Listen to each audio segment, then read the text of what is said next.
100.9 FM so any. Nit 100.9 FM ene eye edwada.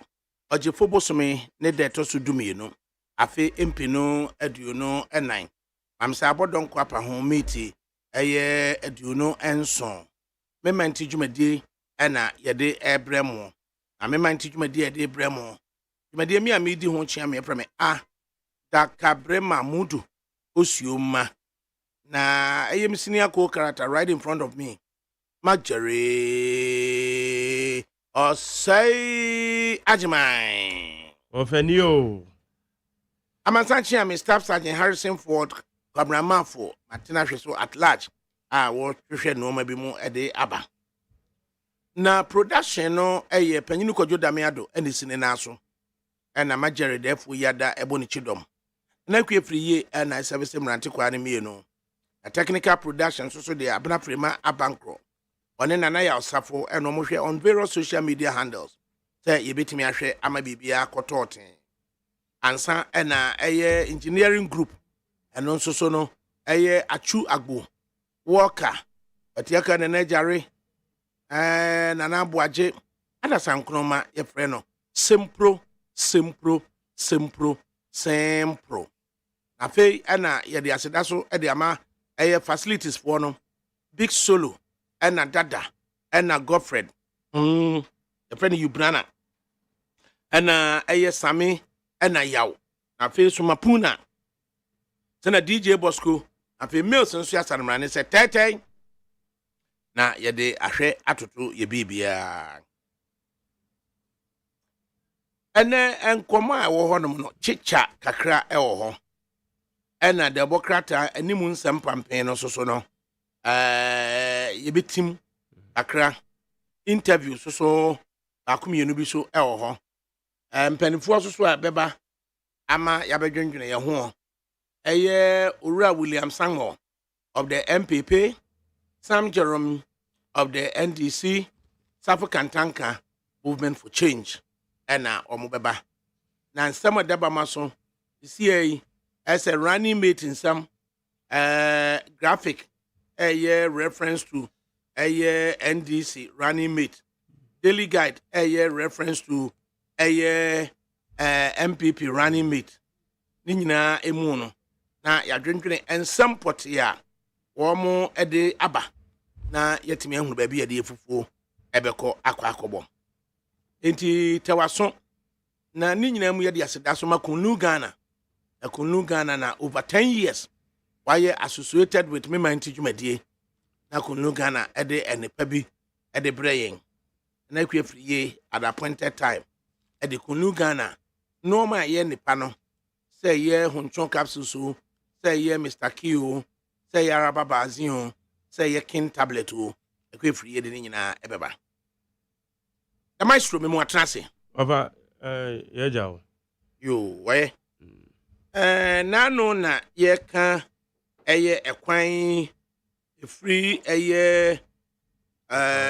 pokuase etwam fise ekoko twam ewo amasaman etwam wo saipema 2 man dobro ede eko atwemu ana ekodru new afutu afi odi akode nso no so se emfuturo na emne nipa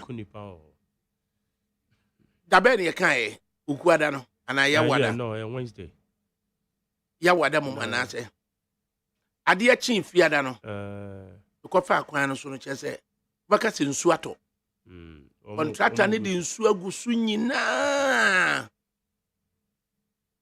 enu anadwo so me san kokofa so anadwo no be duba ako ne fa honom enu so nsu agusu chaka amanfo ka woma efa so weekend yi nyina ka said no di nsu agusu di nsu agusu woma na ehia mase ya kansa Saturday Sunday ebe kan se ne nsu agusu woma afa so nyina cha se omo fa so nyina na nsu agusu na ehia mase ya kansa oba so we di emu nyia se ebe kansa normally be ho because we share said ya na ye kind of said ya weather na ye no even Ghana Medical your friend is saying association for crowd caution statement there their brain say ye nyina ebe ya hwe ye e wo ya pom de no nsam because said ya ewie ma ye no hwa yakura kasa yitrim ese ye nose mask bi ne ye na bibia kɔ yie enti what the toto kwan no ho a already ne say wiem no kra nye say dada na mfuturo wo so dada ɛna season no nso ɛde mfuturo na enam enti eba ne say how the toto kwan no ho a na it tells you say sempo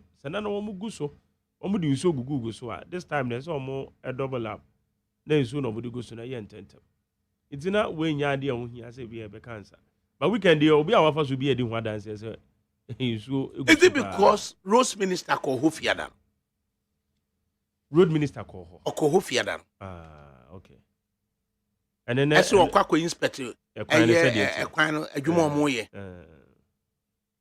enti send bi e betimi aka ho bi nkomodie ne bi e betimi aka ho enti here say minister be ko wansa na ye di nsu aguso I didn't the minister neighbor ho no omo manfuturo no wo ho na minister no kura so mehunu se mfuturo ho enti enei no fa na ebenya no kura ma watimi aka che se nsu aguso anase nsu enti na awia bia ye ba behwe se o di nsu wa water so anase won water so say it to me and idiot because you're very important say wo ye major construction work be say na no maybe to say dia ye ken ye di nsu be pete so na aboa na womo a womo fa sa kwan no so etimi anya ahoto kakra no very important ya de ho hia say yetimi ehwe ka ho asem nti enye ne bone kwan so say ye be check bi am ye hu say contractor ndi nsu ogu so a enye ne bone kwan so because ya de a ho hia say etimi hwe ne di akire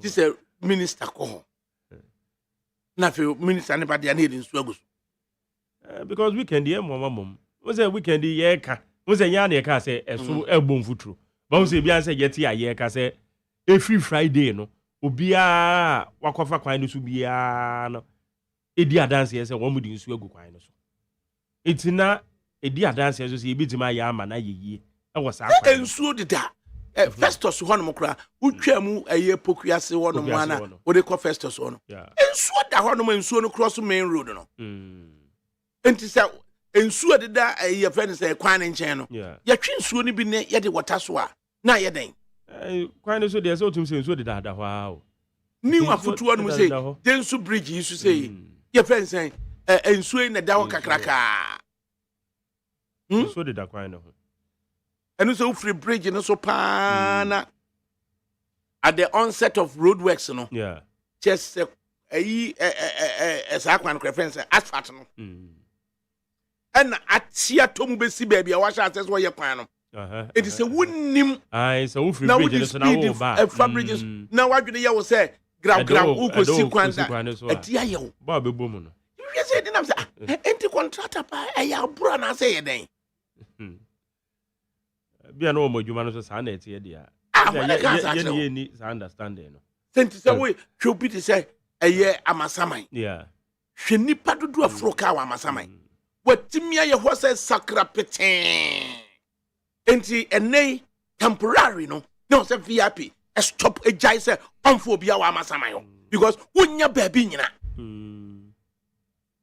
enti we temporary stop kura de ma coaches na ye den we are temporary stops at the ma coaches no e Olympic stadium ni nchen e junction so na ye den just as a year kwan nti no impact on the traveling public no as a contractor na ne de nka na dwene ho mo se menya kwan ma me ntime ye kwan ma me nim one scope of work na te say this o ka say minister no call Friday because one mo na nim nkrata mo no adwuma e te say contractor na ye aya na minim se sa no ama no mo mfa nka ho ana enti hwan na ye consultant amasaman hwe nipa dodo a Africa wa amasaman na ayi watimi aye kwan no aye che say there is no temporary stop e wa amasaman ho se kura de se infinfin ho no mo de aye ye de dey o mo de aye we your friend say o mo station no so o ma twe amba kwan infinfin ho enti wasem aye kan ye say amasaman kasa etwam akọ esuru station say wo kan yo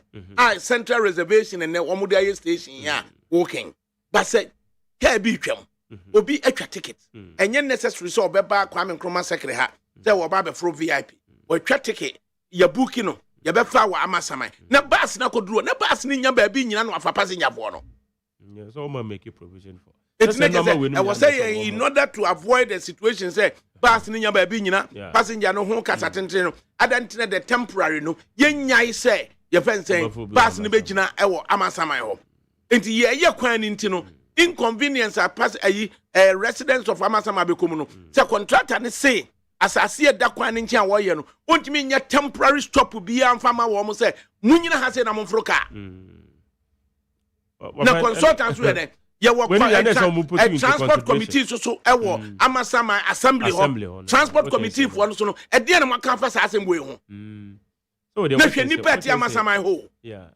hwani party Amasama ho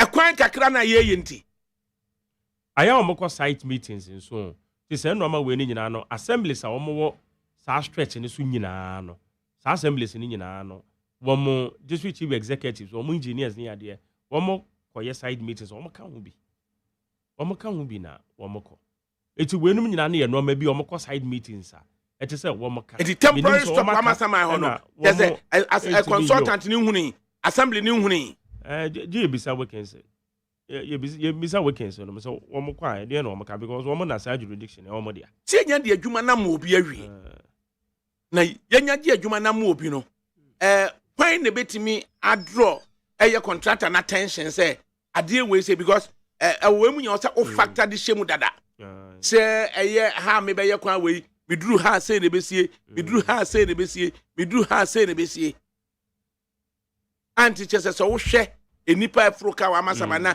ene temporary stop bi ani ho de ma wo mo a na am say we coaches no kra na mo te say buses here na mo na ye wo other your friend say mini buses na wo mo so gina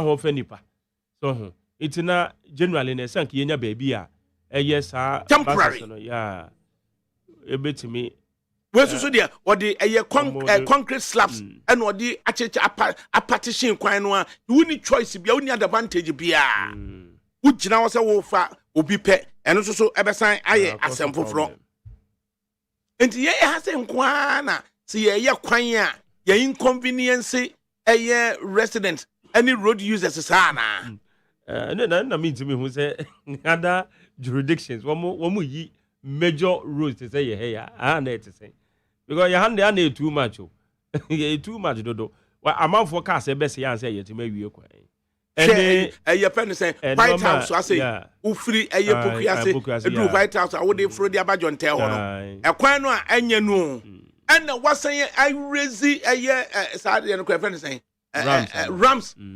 just say what this concrete to say anwio say aduo asan raise ramp say ayi bidie ka faso na wunnim na akodi bidie ka ne nkyɛ de ayo akon de say de wudi cars na lolu wudi wa mo nkyɛn hu eye hu papa one you very careful ya me ni hu wunya sane wo fanko ho no no na wo de kɔ eye jonte no wo be popa na kɔ jonte ho a just before say wo be dru jonte ho no mo pɛ no at a spot no articulator mako 7 asat efiada anwumre be no nso am fa ho no articulator mako 7 and access na paki ho because elevation to say Kumase no would free wadi chire Kumase no na wasane dual carriage of anko no unse wate bypass ba kwa fa ase ho and ba ko so wasoro ho na ukọ na uba be fro ube veg to the left no afro akosi apampam kokko no so sa na de akojonte ho no minim ebepo no se de yen articulator mako 7 ena atiaka ho no mo a wo munyina so gina ho na fitafo gu ho na chese ba ne sa de na kwa traffic traffic de beba na traffic because articulator ba kokra na esi ho a na eyede na honko an articulator 7 asat fiada najo na kono say et say na ayo overload no mo overload ana wafa yes nya recovery tracks na sa recovery tracks it be to ma recover e dey free ho because kwan no ya o you I was say who fixing recovery track no cost no e dey share contract nim say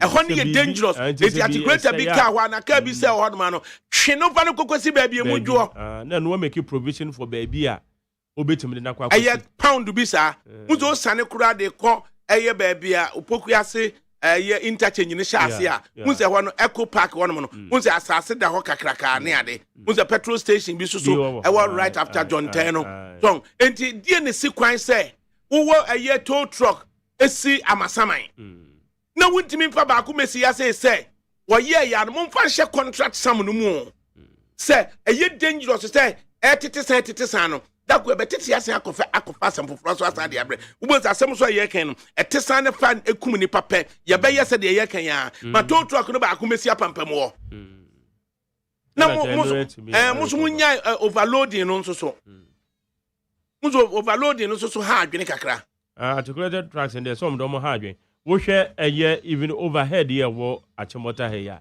hwe wo ma elodu o cars ye so still wo muguso a obeko na wo cars into wo de wo overloading no minim wine na so check them out into wo overloading ne de ho nsem kan ne de eye different matter altogether eye asam foforo kra as a bridge bi any ho no mo a underneath no ebro eye 5 meters 5 meters yeah it's between 4.5 to 5 meters wo mu lodo bro na ulodu bro sesen omo lodo bro se nti na no ma bebe loko bridge na se no eti na wudu achemota ho na o bridge na se nyina wa na se na wa na di sunsum ne kakra di sunsum ne kakra last week ba ko na mi de ni nchen ono so kona me kona de nwan se twetwen ye je se wa lock wa se ya ho na me na di ni nchen me ye fast de twa ko na that because ehu papa wa ehu papa ampani ampa me ko ma ni mi dru go filling station e wo ho no e na me wura na me ko gina ai se me hwe de be a waka waka ono mo si ne yafa enipa ni abetwe no mani bi afre so ya twe no mani bi free so a na afi no asan de ko ya kan wo mo da bia no ma overload no ma ba be ka wase so ho ya kan eti hwan na so check e wo mo hwan na so check wo mo eti wo mo overload ni de sa John Tia wono a omo keka kwan mu ho no de mesrem a yemfa aye tow truck no ba ko enkonkosi wono mo why ever tow truck na ki atwe de free ho enam say articulator ba ko pe ekakra na and road no be congested on Facebook live and Alhassan Gonja Odiaba also good afternoon ADAKABRI watching you live from Kafaba East Gonja greetings to Kafaba Ura Yaya Saidu oyene kese yachiao I was your father Prince Osekwa akon also your father ADAKABRI good afternoon. I might say I really enjoyed watching you every day you're on the show. Keep up the good work. This is Osaberema Nana Sampon Sakwa akon. You Osaberema Nyamen kan baby I will be Sandra Banafo and Wabidruno. Or say when Baumia said he will abolish e-levy, 15% VAT, emission tax, and betting tax when he becomes president, people are asking why can't he do it now? I want to ask those people, is Baumia the president of Ghana? If that is the case, why are these same people not asking Baumia to reshuffle the ministers or merge some ministers? This shows how low level thinking of such people. How can you ask Baumia to abolish taxes whereas he is the vice president and not Akufo-Addo? Francis Aboklia, or say, God, come on. Amadi Hemosa, or say, Sandra Banafo, answer the question yourself. And what the Janos are. Veteran ni J. Kraku, or say, AK Papa J. Greetings from Tema Newtown to you all. We are ready and willing to give the spare driver mate, Dr. Baumia, the chance. And or the Ebaye. Sandra Banafuna Biem, or say, Mahama, who has become the vice president and also a president, says Ghanaians should give him another chance.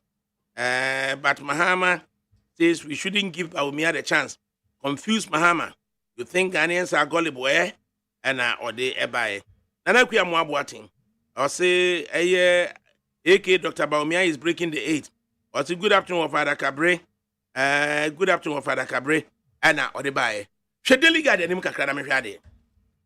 Daily guide no ewa ha na ofa daily guide n'anim ho a anim ho kese na nkasa no o kase eye running mate e de ma Dr. Mahmoud Baumia no eye Apostle Opuku Unyina Nifoni Yabaha. Ena or chese Unyina sticks his neck out. No a year running mate on seminal. A year Ubia on the Dr. Mahmoud Baumia, ebe partner.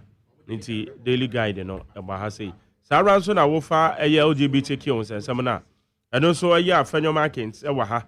A Fenyo Markin, then someone can say, oh, we share a year LGBTQ for now.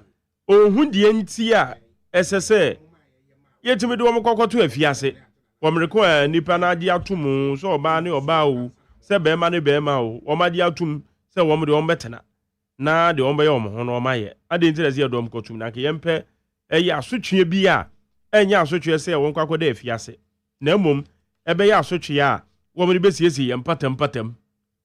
Na o minus wet me nya wo so mfa so nti se wo fa eye guide anim ho na eno so da ho eno so eka ho asem nti wo fa daily guide na eno so eda ha na areko sem esiye eye na wotwe ye wie ye no so no eye ejrapa eye owura Eric Johnson ono ena eda eye Kuzi Hill Hotel ano ewo eye ejrapa no so ni pabonifuo bi akwa ye ne nyedoa chese no so nyasem keto akra nti no so over guide n'anim ho a eda ho no so eka ho asem a ene nkrata dodo na no so etimi ede ho ansem aba betodwa na se wuyi guide free ho na se wokofa eye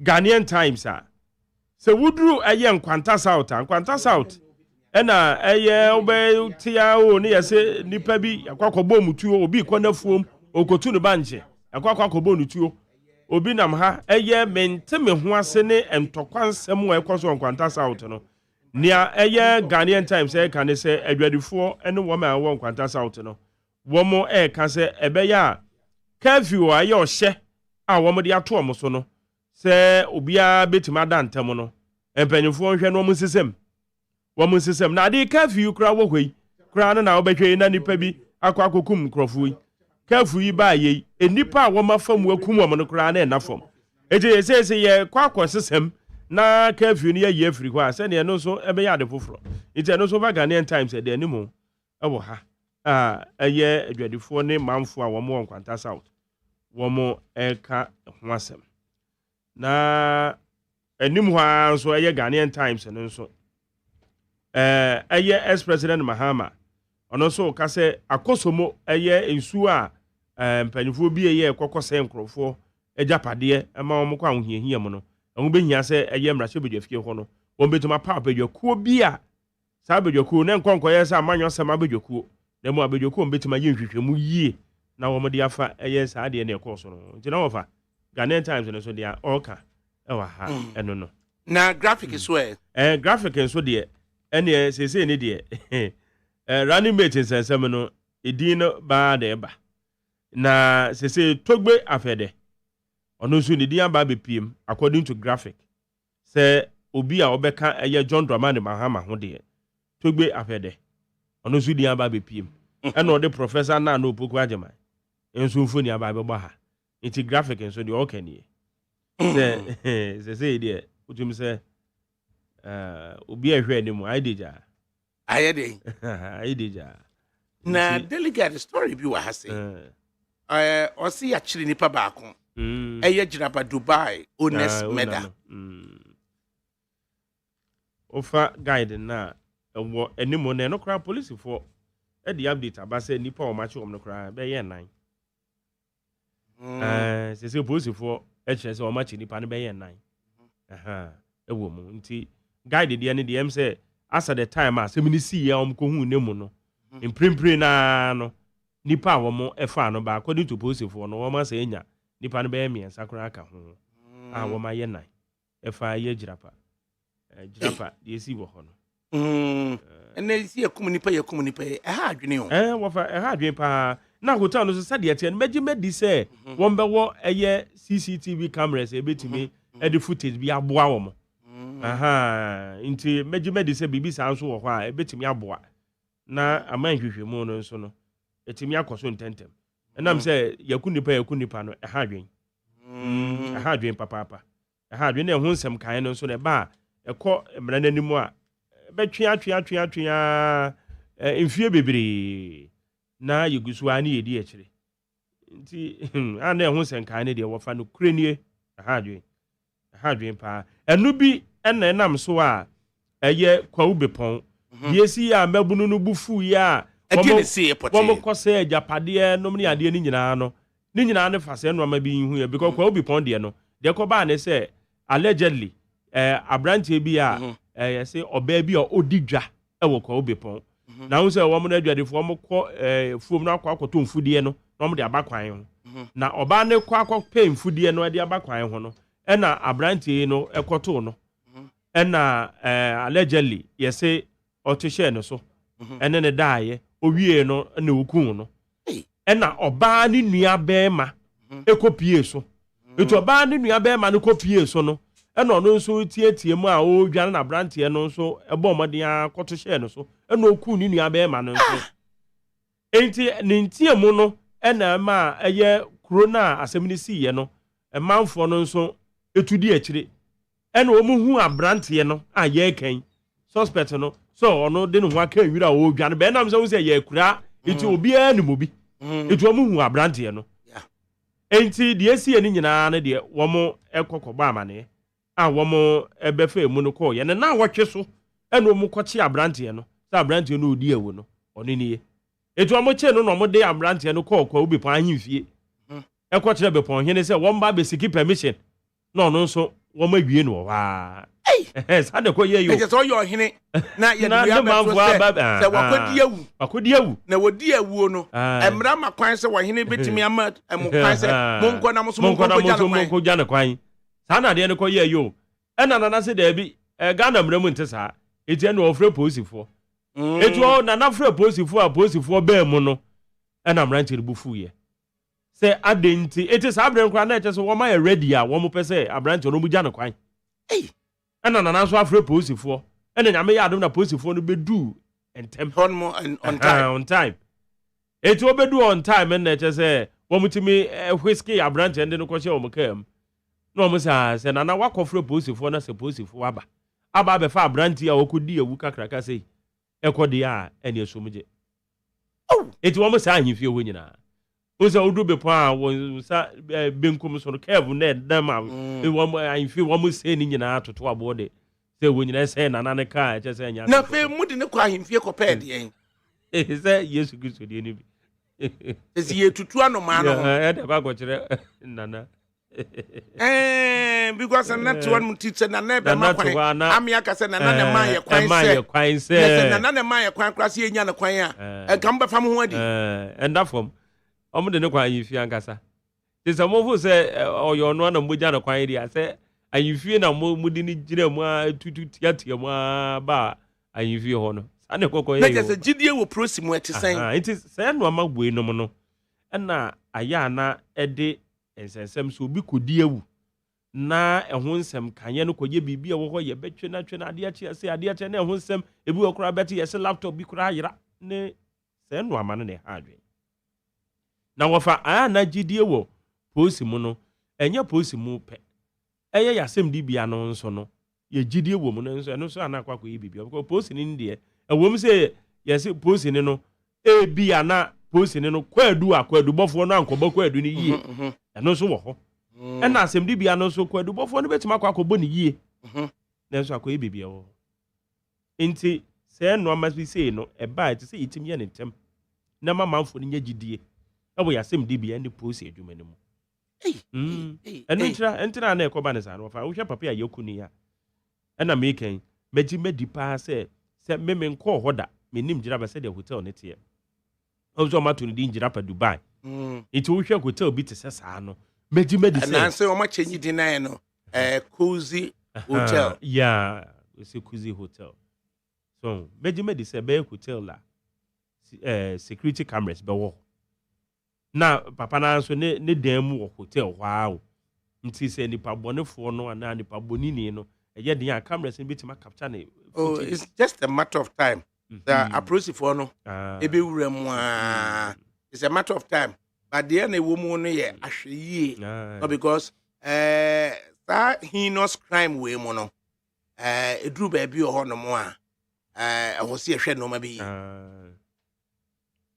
ya hadwen pa hadwen wa found say weekend in so na Access Bank sa helicopter de no helicopter de no so ɔne ne ma ba wono so nti o hwa access holdings de wo subsidiary ne Access Bank no wo so weekend wo manti asempa kura wo manti asempa ti no so aba beto ho a je say nipa dodo na e ka ho asem na wofa NMC National Media Commission eye miame papa ya agbodu ayebo afo no so ne nsem oni Ghana na wo masem no kwa de na emesre kakra oni GJ say GJ for the program no to nsafro NMC no go gina on my platform so na odi tu dwa say NMC who so mo issue directives say mrache bedwafo bi a wo mususu say wo mo atena hwan hwe ha na say baako de susu say ono ana de ne sakanse introni no ena eye mase ha okumse de ye say wo mususu say mrantie no di ni din ena di brim se introni no enu nti yemfa blacklist ento omo so enti sense ento for ye cover am na owura ya agbodo ayebo afo say sa directives ni de amfanshin yi na nye directives a eti sanka e bia GJ fo ndema na emu metese mra no mum ne yema ne ye adwuma mra no ena ese yema ne ye adwuma na emu mente se e bia issue directives say ya blacklist obi because obi abo nsentro ni a etia mra se obebu obi enti eno no mra na ese yema mra ne ye adwuma ena GJ fo nso adwa so omokra mo se oma platform na NMC na ababeka sense waka arenwanwa sen okan ya condemn central for attacks ya de ma ba ni nipa bi adwen so owura ya obodo ayebo afanka se yie na amanfo asase kasa ho se wankasa yie se wakoka se adinti na wo mo issue se blacklist no ba wo fa no mo me de me ubisa me anaka ne kan because blacklist ne de wamreko a nipa adi bone so nipa edi bone nipa na ko birim sentro ni enya se ye de ensa be keka sentrofo se sentro ni mpo atwero bibi afa ho ena uji di sade na watwa fa ho enya no kura na enya papa ye wo kwantene ne wo ho betum de afa amra so ye freedom of speech na ye kana wa limit ena ye sentro adwuma no nso no criminal libel law no ye yi free ho no enya se ye gya ne saa keke wo ka asemfo obi hu na ogu ne hu fi a obetim do akwa kogina amrana no enti so obi aka bibi na ogiri se enye no kra eno ane se odere kogina amrana no enye se obebo nsentro ni no enti se obo nsentro ni enti eno so ya ade bi a ya ade a emfa kwan mu enti eti se yetimi ehu se ehu nhia se nsentro ni be ye bibi na odo sa bekeka no because nsentro ni na de oye na waka bibi ena wugidi se ade na okafa ho na enye no kra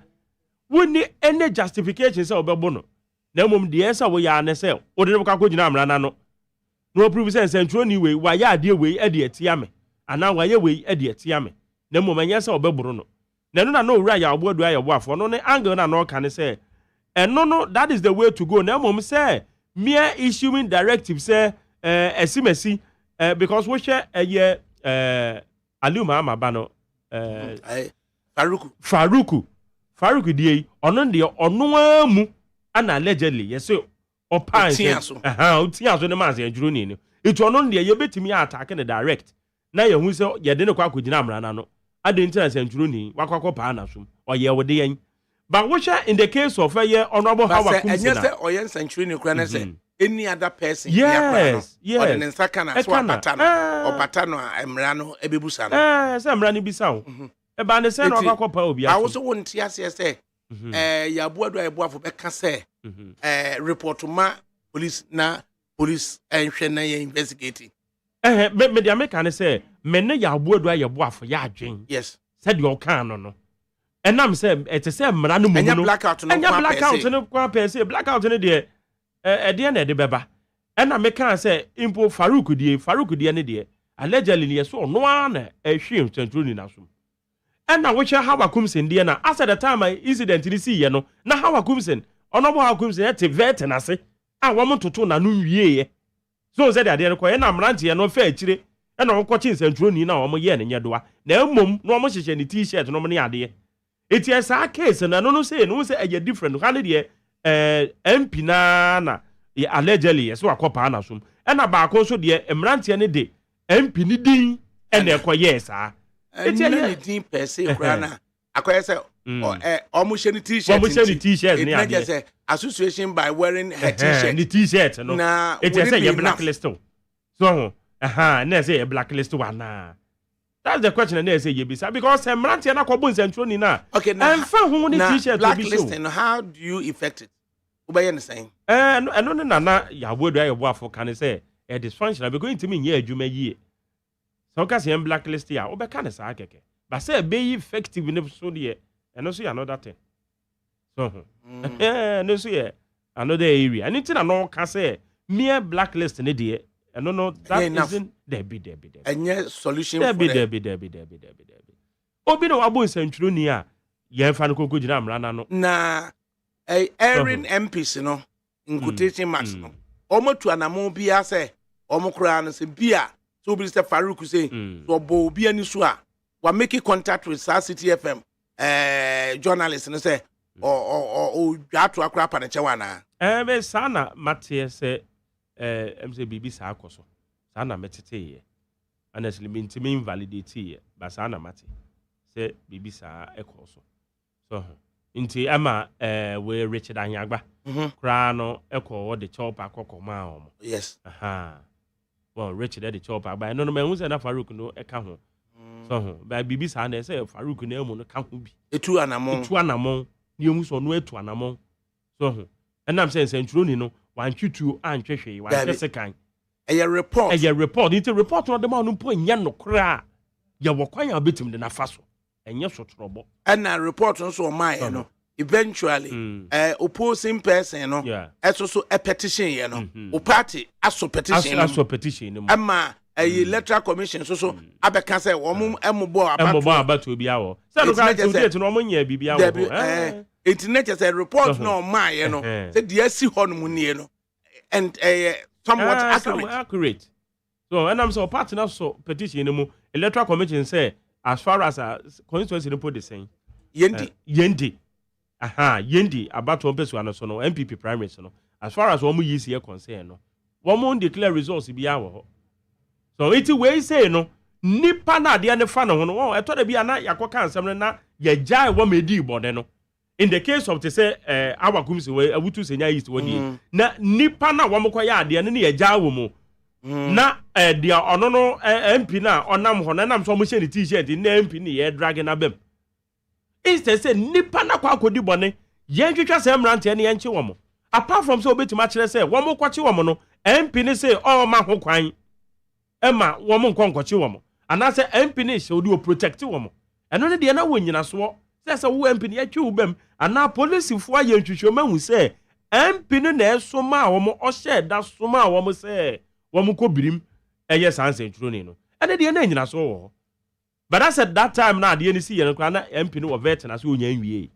it is establish we num nyina e ba na sa na nipa pote na omudi bone no na omo no wo ho ne ye ja omo ne ye ka asefofro wofa so enu tina na owura ya obodo aye boafo e ka ne sa no etim de ne de no ka ne de menene ya adwen 100% say a mere blackout say yem black obi out na ne central adwuma aye liberal directives in the other beba but then you share na obi the directive bi abro say menka ha akum say obi an directive MBA mreme obi directive bi abro say menka Farouk asem obi an directive my so because say be receive a ebe bi ebe call management we said they manage GJ president no e kasa as that time na asem ni see no also ma contact your management Ghana Independent Broadcasters Association wo tracking down idea aba your management ho all boy ye hakure din ka ho eti a other directive bi ba say e ma ye mfre dia say ne ne akase ne esimesi ye mfre so na sir enkrofo no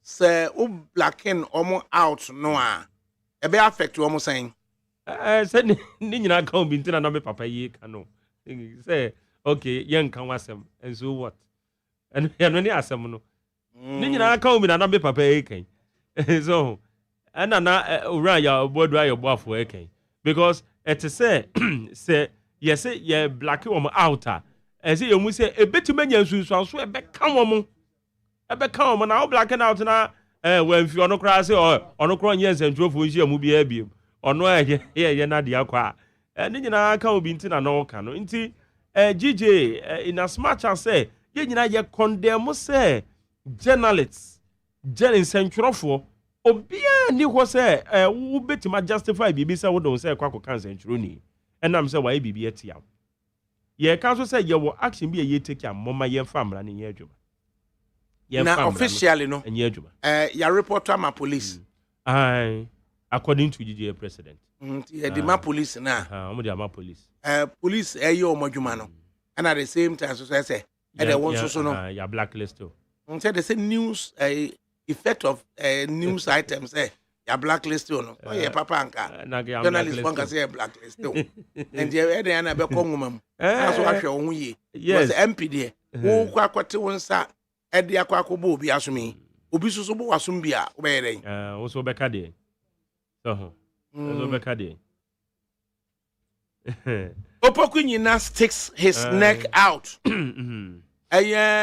Pentecost for Opoku nyina ebe running mate to Dr. Muhammad Bawumia na Pentecost for nyina di akire na ye fensen MPP for nyina so di akire ele sa asempa Opoku nyina wakaso no be bibi sa de onka sa ba weekend amafo follow no say ochro bibi beto I was saying one of the 2015 yeah and oye bibi ele just say oye active ewo ne wan social media handle no yeah oye active a check no decide so obetwiro baby and on do hwemu ano we no na eboaye say the talent ra ye de talent na ma na de kwa kwhye boase na o say o de beba na die na aba afi de onyina sticks his neck demigod send o si twiro no da na ebampo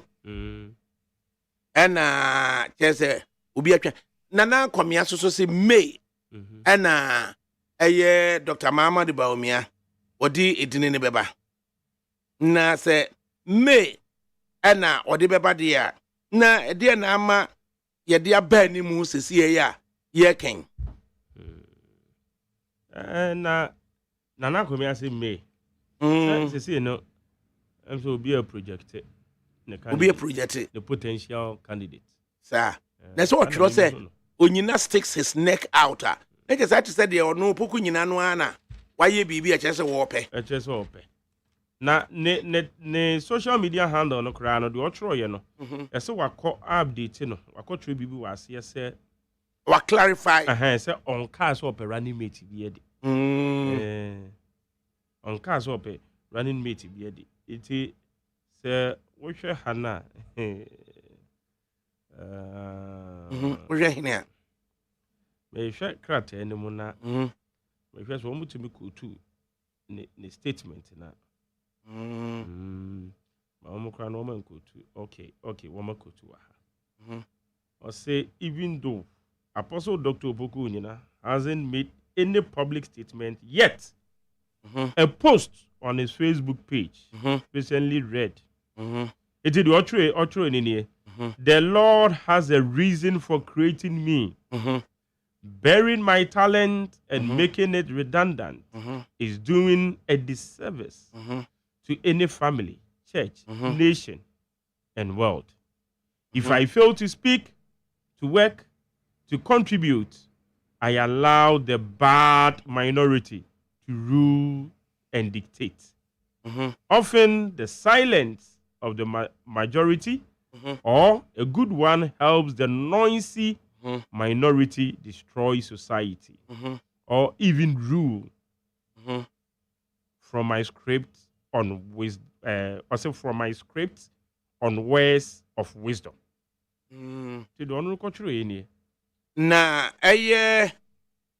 sofo baako Reverend Emmanuel Chei Buate na ochroye na the ochroye was say last night when I saw old boy's post I called him and this conversation ensued.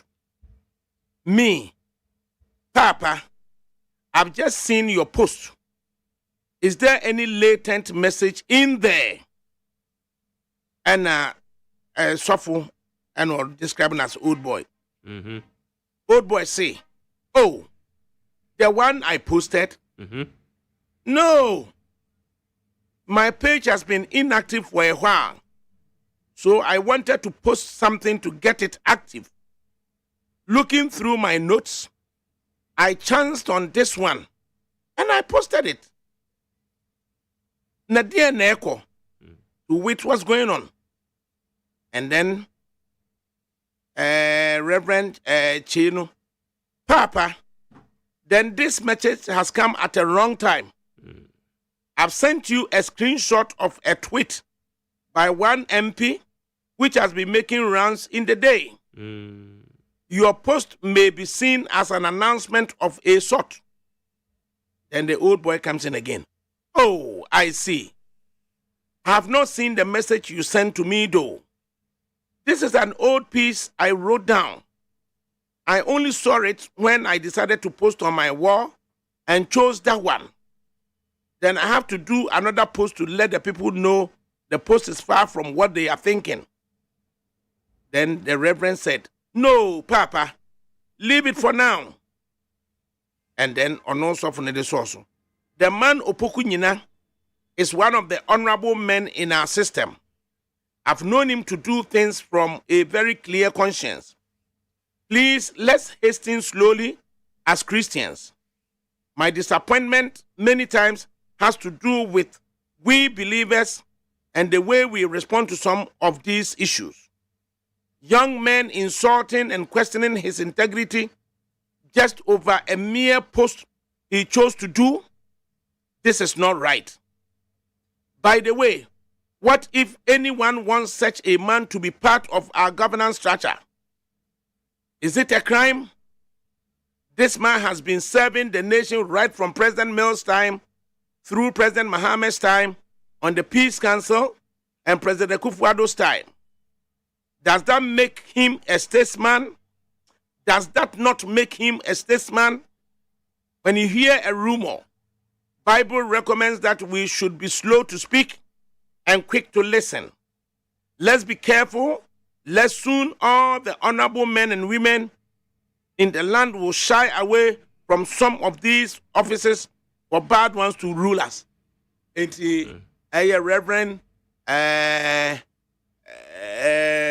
Nidino, Reverend Emmanuel Che Boate, and on so actually say, for Opoku Nyina.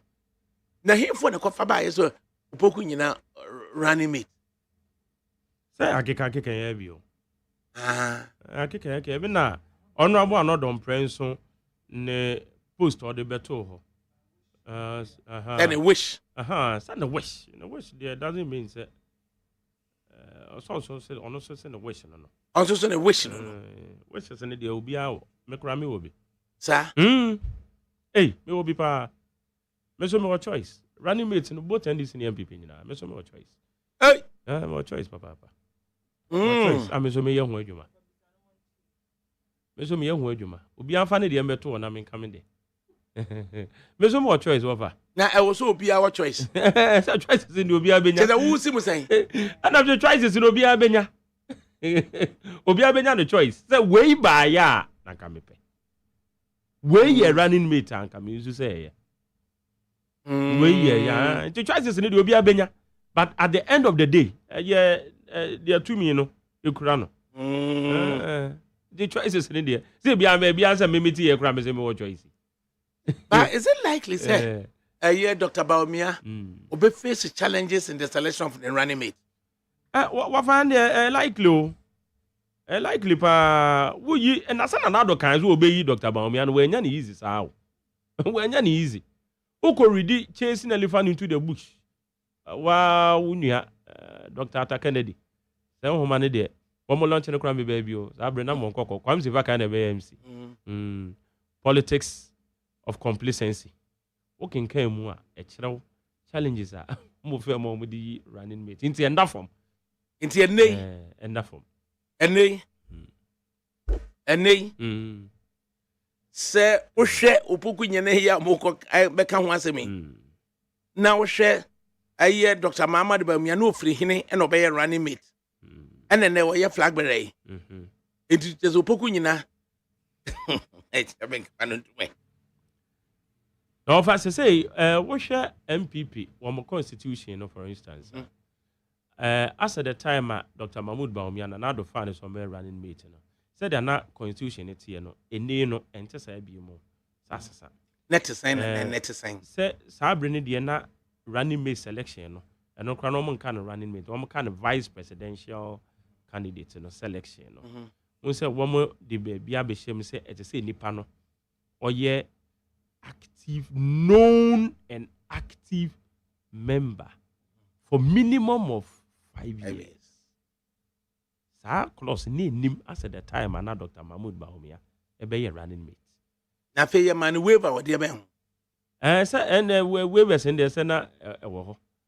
Say ne say mra na nim no de ba minimum number of years bi wo ho. Enu nti e no hini nto ye impress upon him ma waiver no e bae. It's not a war because a qualification na wo ye president no na constitution is silent at the time and so the presumption was and nam say obetimi aye president in the event say we any honum no the same qualifications and now ono so what dey be dey be na ono so also ono sunya na ode aba na wo hwe the year ono be running mate ene ne gina brebe bia ogina yi a say ene would running mate be ba how would people look at that person what I say running mate ni de anything you say enye say ono a na ebe sori no de aba no so de kwa akokire national council answer na national council no etimi age atum ansa na running mate no on the number nti wo betime nti candidate na mu kura na tumi no wo mo your friend say wo mo constitution no grant no tumi ne say on power running mate no ono kura no enye automatic say wo yiye na no okọ wo de ne kwache national council wo mo de gitumu a ansa na running mate na ba enti ansa na ode ne running mate bebo mbegina tuma won be outdoor sa running mate no na say no ama we ni nyina wa fa mawie enti at the end of the day no me nyɛ sure say be wo ehun nsɛm kan bebre internally especially in the party and the idea wo de na ba ne de say politics ne de yenim say de tie but me nyɛ sure say bia say wo de ne ba de a wo de ne ba wo opponent so be yɛ ho adwuma bia running mate beto op be chance yɛ ho adwuma. And then that's the usual traditional way of your politics net here. But internally, it's a party in the Bejina to Mudia. Benjamin says our consultations with Numina because a party in the Bitimia Janet, who say, one Bejia to say, Simesi way, and homogeneous say, Wabuni Dion, the neighbor, and some can be any. Ma Yane Nana Ubri Boahin, Enche and Como, Ekakra. And no bribuahin an experienced politician. Now, why Minister of State at the Ministry for the Interior, before Papa John Kufuor Penso, and why Deputy General Secretary of the MPP, Yanino Enche and Komakaka. Bungurugu. Bungurugu. Bungurugu. Akidia we so dem ka tro se. We ko fa obi aba. Sabra na MPP form ma wo man left ban. Enti ne shabana am ka so ni pa no. Ota yi di tu ho ofro se media no. Ota asere sere. Ota asere. O ga tell se bi modi mira me mo. Bi se wo man left ban no. And when the ban was lifted, I was surprised. I was spot on. Say, your friend Mahmoud Bawumia.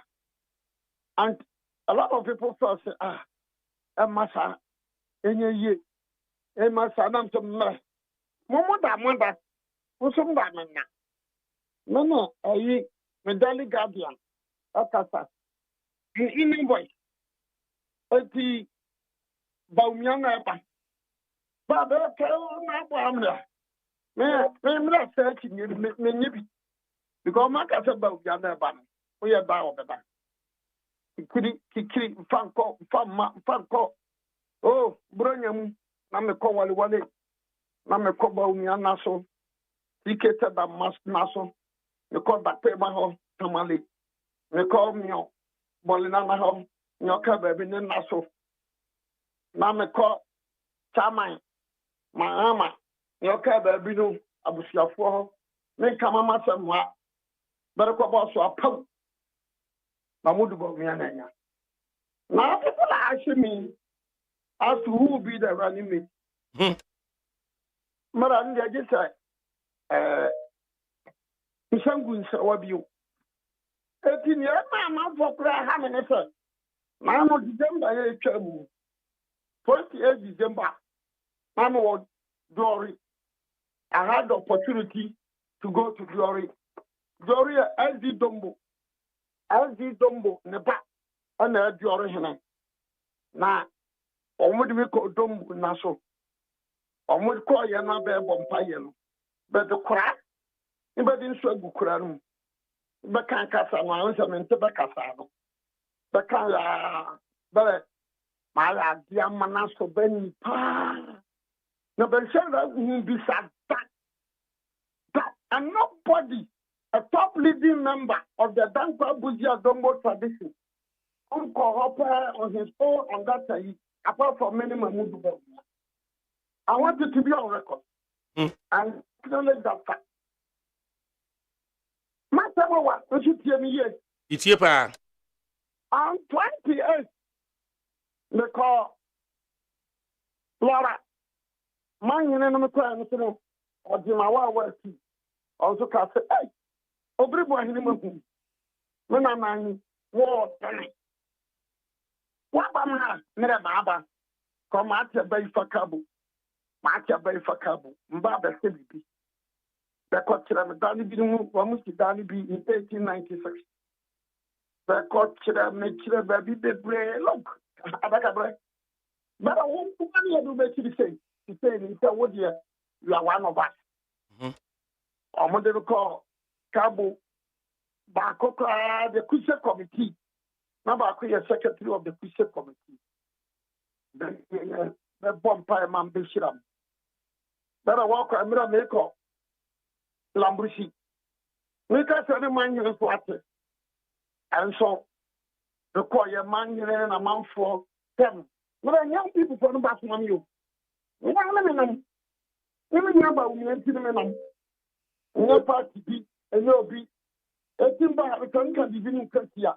One Casa MPP for Nakaseti. Now, Mom can make Chabia. I need a more credit from MPP for. It's MPP, no reply. On the Labushi, it was very interesting. And also, so, Yakano, the Biababako, the Biabadanko. The Vana time, can I call Golu? And it too. Because Golu, the two, I'm told, sir, in 1969, 1970, 75, no UP phone Bia, and Sana or call PMP, but not time call. And nobody day, a father for Jirapa, the for Jirapa. Then from Jirapa, I go to Kalio, Chateau Kalio, I met the family. That's what them call baby ABC Chateau Kalio. And yeah, the call. The bishop said, I'm not for bishop. Now call wherever here we have a saying now. No, you're Roman for the year. You said there were all souls day and all saints day. All souls day and all saints day. We call it the Bishop St. Anthony of Padua. At the Roman India, Augustine of Hippo, and you make a sense here, the breed. To Roman India, you know what we shall say. Now, there are no Kwako being national. Roman for Leper here. That is my Catholic belief. So, now we go to the maybe Drew, so look at Ibn Sali ho. And that look at BK Adama Ibn Sali, one of the stalwarts of northern politics in 1944-45 up to 54 up to the end. ADAKABRI has some control. Mbe some kwanso. Edna me kungume nyao anopeso so me kungu na me nyao. Ate nankoko to ameda di majidi. Anura no kwaro. Anura no wakoya no. Na uja Barcelona timu share granada. Nti na ball no anu me sha pete takremu. Sa na me duma dwene buye. No, but I'm more serious note. I got to talk volley also. Yeah, me call BK Adama. I did been selling them so. Oh, that's good. When I said the bread, you know, banana. But when I read the bush, Dankwa Buzia Dombo, Dankwa Buzia, the Tokayo beans, Bibiaka, and Anakoya, and volley. I didn't tell them Muhammad Shah, but I'm a captain to meaning of Muhammad. Why are you Yamana?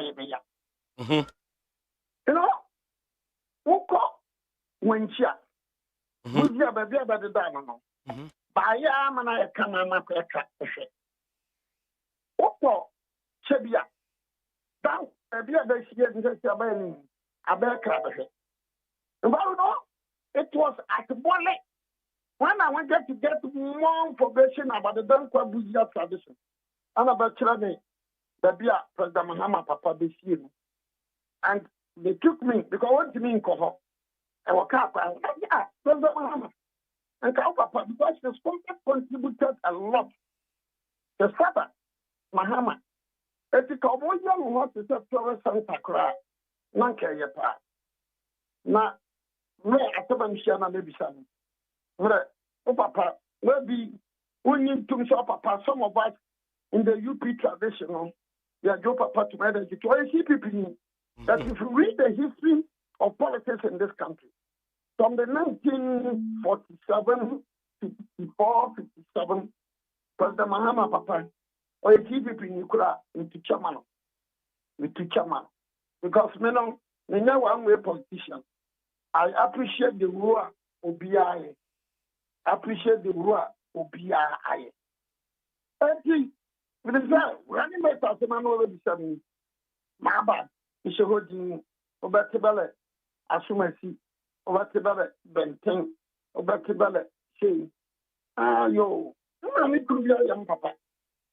And then I better to be I am putting. Yapani, I have a million. Think I yes, I asked a right about years. In fact, let me never be a TV.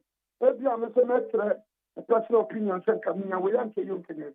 But when the years you have I don't talk to you, you have to be a few.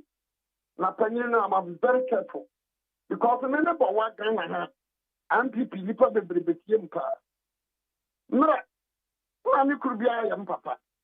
Near Baby Tobiano, a young poem. Right. Nana, and the daily guide at the Abetu anymore. Or say, Baumia running mate. Onyina sticks his neck out. Said Dr. Mama de Baumia and the Apostle Pokunina.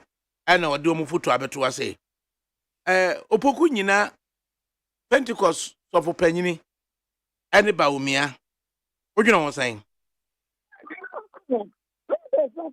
one academic credential opoku nyina owo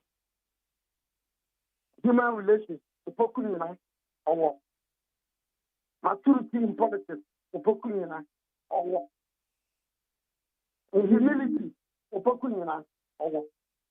Then remember, you are doing politics in Africa. For the first time with our tradition, politics in Africa, you cannot run away from religion. You cannot run away from ethnicity. You cannot run away from a lot of factors. Those ones, I think that's 7 or 8 years ago. Our president, he was a gay. Otukwana, not just a major choice of the man, not the net to come. You know, those but in Africa, it cannot be possible.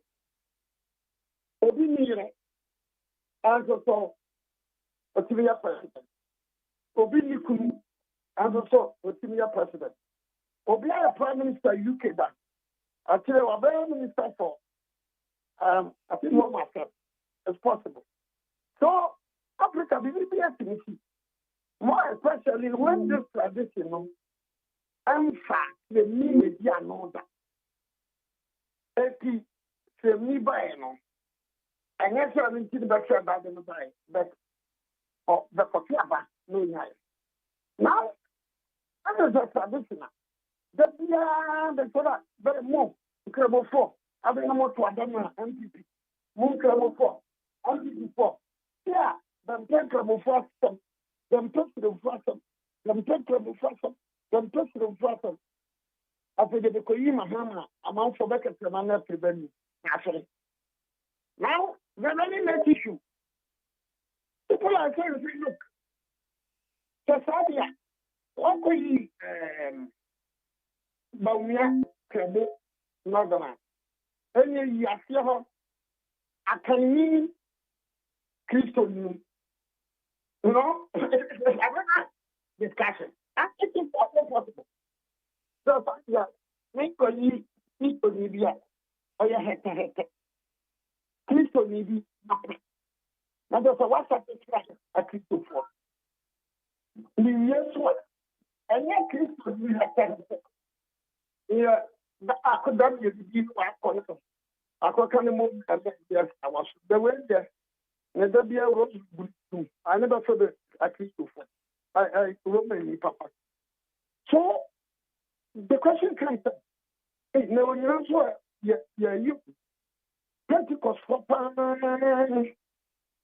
the Pentecost for Tamala. It is a Onina so, but we're not going to find one. No, looking at the religious, from the religious perspective, but we are the Muslim of the night. Comparing with Onina, Pentecost, I can't, women can't, I can't, because the running back, no, or your son, I can't, or your Buna, I can't, or your Korea, or your can't, or your Waka, I can't, or your fish, or your can't. I thought that was so for Pentecost means, not Pentecost means be a Pentecost means or Quabari, who believe in it. Pentecost means who land, who sat at the feet of McLean. But it is not the issue of the Pentecost church to some year meaning now. Or you know, maybe the last apostle or one of the apostles who sat, who received tutorials from McLean. And when you talk of McLean and Pentecost in West Africa, then one will say yes. It is a we support in the Catholic Church of West Africa. So if we decide to go for McLean, I don't think Antonio will come from Peja. Well, I don't think there's anything wrong about that. I don't think there's anything wrong about that. No, Nigeria. Na se Pajoni mfu poku nyina se Dr. Baumia Fanwa, the base of MPP, how do you expect them to react? Oh, you see, MPP, I said, so all of it, that's traditional. Let's go back to 1992.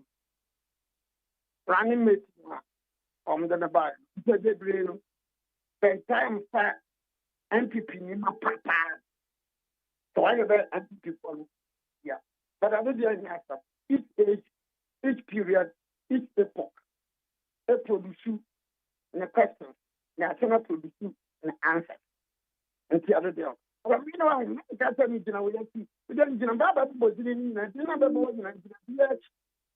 but for intellectual analysis in Tina, okay, but we are not only yes, submission.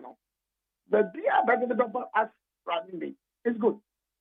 But in the academic church of the law and the Christian church and the Islam church in Tina, or the well, I think there's nothing wrong about it. But we people a Korea or National Executive Committee and the National Council.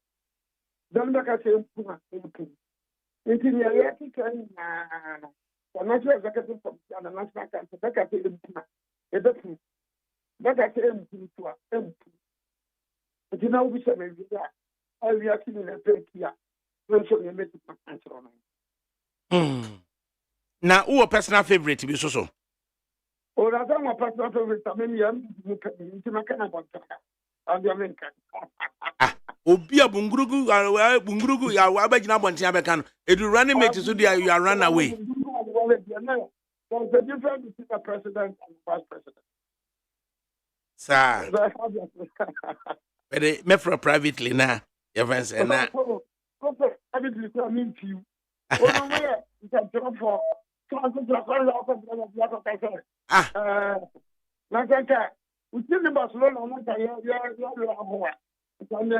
Okay, with you, and you remember for privately, and come on, also, you know.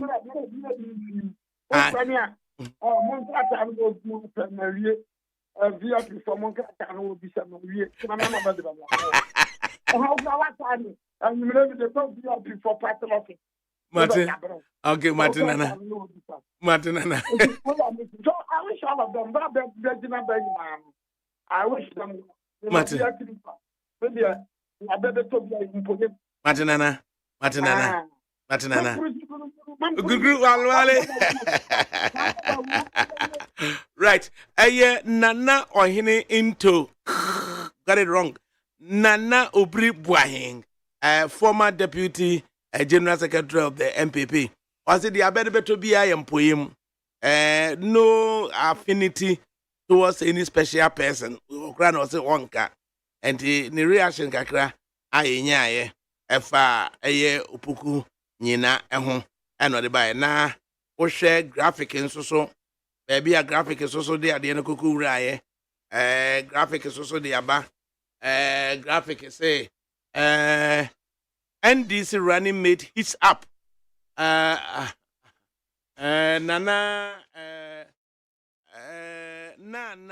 upuku ajima lease pack Togbe afede names pops up and graphic is also ede aba enipa bi so say omo at the petition akoma John Dramani Mahama the onyi commissioner of police retired Kofi Buache na omo assign omo reasons the ntia also Kofi Buache and woba na omo de link crime rising crime or stabilized crime statistics. Eti almost so at the end no. Kwasi Debra. Julius Kwasi Debra. Ono so Easton Fuano propose. Wada akon. Ono so Asante ane Easton propose. Nana Jane. And so central na Togbe afede the wahine and ube consider no as a running mate no dia konwane to ho ana ni nyina so asemwa eda ho empanifo so beba dem as William Sango of the MPP, Sam Jeremy of the NDC, Safu Kantanka Movement for Change. Savo. Ofa. Amwatena se. Yeah, eja ofa. Hey, mama ha. Na mawura ben ye Betha Fum. At the Eastern region. Yeah. Just a flying. One new just a movement no one nam so sa. Yeah. The volunteers no. E dey be na motivate you omo. Ofa me dance mecha wetie for na machia Iraland kwajo chamatia. Nani mo nyam ye na mo ama meso ebiaso meso ama be pia ha. Ofa, MSO kind of better associated with group BIF pro alarm groups. Na omo ho fama no nkran hyesem kese pa chese. Uye bibi na onya nipa sa na ye giwudi etawechi ofa ubedi nkonim. Eno ne ade mayera alan chematin sa enida so ne arehemu se Ghana for ehu se emrenadu se ye benya obi a oka ose a oyo no betumi adane oman ye free MPP ni NDC mponchira omode yatum ya yenhu ye ho ani nti over volunteers ne de bi omuguso omubo adwuma nya beta nko aye wo volunteers bebrea adwuma omo ye no esombo pa ama movement for change ekuo no ena Ghana mabunu nyina ye hwe won medase yo said Nana Obribu ahe the comments on nipa obeye running mate to Dr. Muhammad Bawumiano daily graphic is also at the Nana Opoku Ajiman Nana Jane or Naba say or no so or lead the pack Nana Kwame Sari were national chairman of Association of Ghana Independent Candidates. Almost so a proposal a running mate at the Amahai. Nana Kwame Asare Yamwa. I grab this year and I want to say, and about the other room, a tiaso, now independent candidate for you now, I want to say. Yanko Panada room, Yadamase, no Juma Pamo ye, yet here when you were here for you now. I just want ye, Paso, do the Alco, Achina, OBI, you know, Theatre, Cassia this year, no, Yadawase, and that was your group. This year, Yadawase. You my acquaintance, CNC and TV Casacra. You more piaful. Now, every year, you see the dear home come National Chairman of Association of Ghana Independent Candidates. Now, Kwame sorry. At the end, over at the two of my name. Yo, that Nana, Yadawase. Ghana Independent Candidates Association. Yet, a cool way, a 2015, and yet, me pacho, you know you're vice chairman. You are joy. One another vice. Me na me chairman. Yeah, the new court 2016. And 2020 so you say yeah, independent candidate here. O dry name ewo parliament. And you go you see ya check. Demo. And campaign for say. Eswadi fu anka tisidian kontobi. Yeah, dear. NDC and MPP no can you know. But if you are, who shut the Almighty Konoa? As a would slow be as a Sika Sabio, Miss Remeka, Sika Fanny Yama, or be a slow be open. Yet you need to form one. Not a day, say you Mahama. As you are Falco far. Your mammy, Jane Bar, and yet no so. Yes, Sereno, yes, Serenium. Yet the near to form actually Ganam Afene Bebre. That's a yep, will be a war sick. I'll bet me a bois, Mahama. Now, send a memoir Ghana for the Tien Sufra, and let your catcher is a free baby tree. And a Ghana for the Yamana Queen of Fro. Yeah, so we're free and away free empty. Now, we are the end to Fuma. Yes, 3 you were entry to Fontaine in 40 million you were Mahama said. Over you were coffee water and Brian as a running mate. Now, Papa, no making your crony musicaka. Now, as a crow, we must have Bemening as a subunity. Subin Previasa. The Casa Munama to Sebi. Na bauma enti ye di proposal ya tro letter ye di akomano onu so agene fefe so aka kire se woni ni mpanyifo begire ho na de se fata no o maye di amaye yesu e da na se enti ADAKABRI de ye fere da na man yesu ye mpanyifo e man ne meme nyina se krono ya dan pan esre no so for you coffee watch him there no tie sufre na mrantie ni mabawa wo Ghana hanom no ye papa na adwuma ye ni so adwuma ye pa eto mo ano so mra no mekan ya kronim kakra na so no ba ensewuru sabio ensewuru na kakabin sam ekoso no obetia be bre ano ase kakra maye adakabra no na ma yɛde krata akɔto n'anim na ɔno so agye. Oh, na ene de adansidie de wudi a na ubeka ne se wunim de wugina eye commissioner of police retired Kofi Buache no ede na ema mudi no ho adansie de ba ebunu mu sei adakabra me da afie bru de wo mri se ye wo Kofi Buache sabi de ya steady na me no ho wa ka wo follow the track na baby bi obokọ ye na dwuma se police commander na se police regional commander bia no to jabi bi ho ai di no be ja ho no e di pa ana se bi ono nso no se wo ye ne ye froba ono nkasa ne ye mo bakora no se bi odi ofumu a ofa jaw o be ma mra no edi se de mra ne tie se papa wo no ye mpa no ne bia ne epe ti ye se ni nyuma di a wadi kakra se enye abroche no kodi police ni wo Ghana ya no ye ne nnete ha ana ye nim ni suni ne ban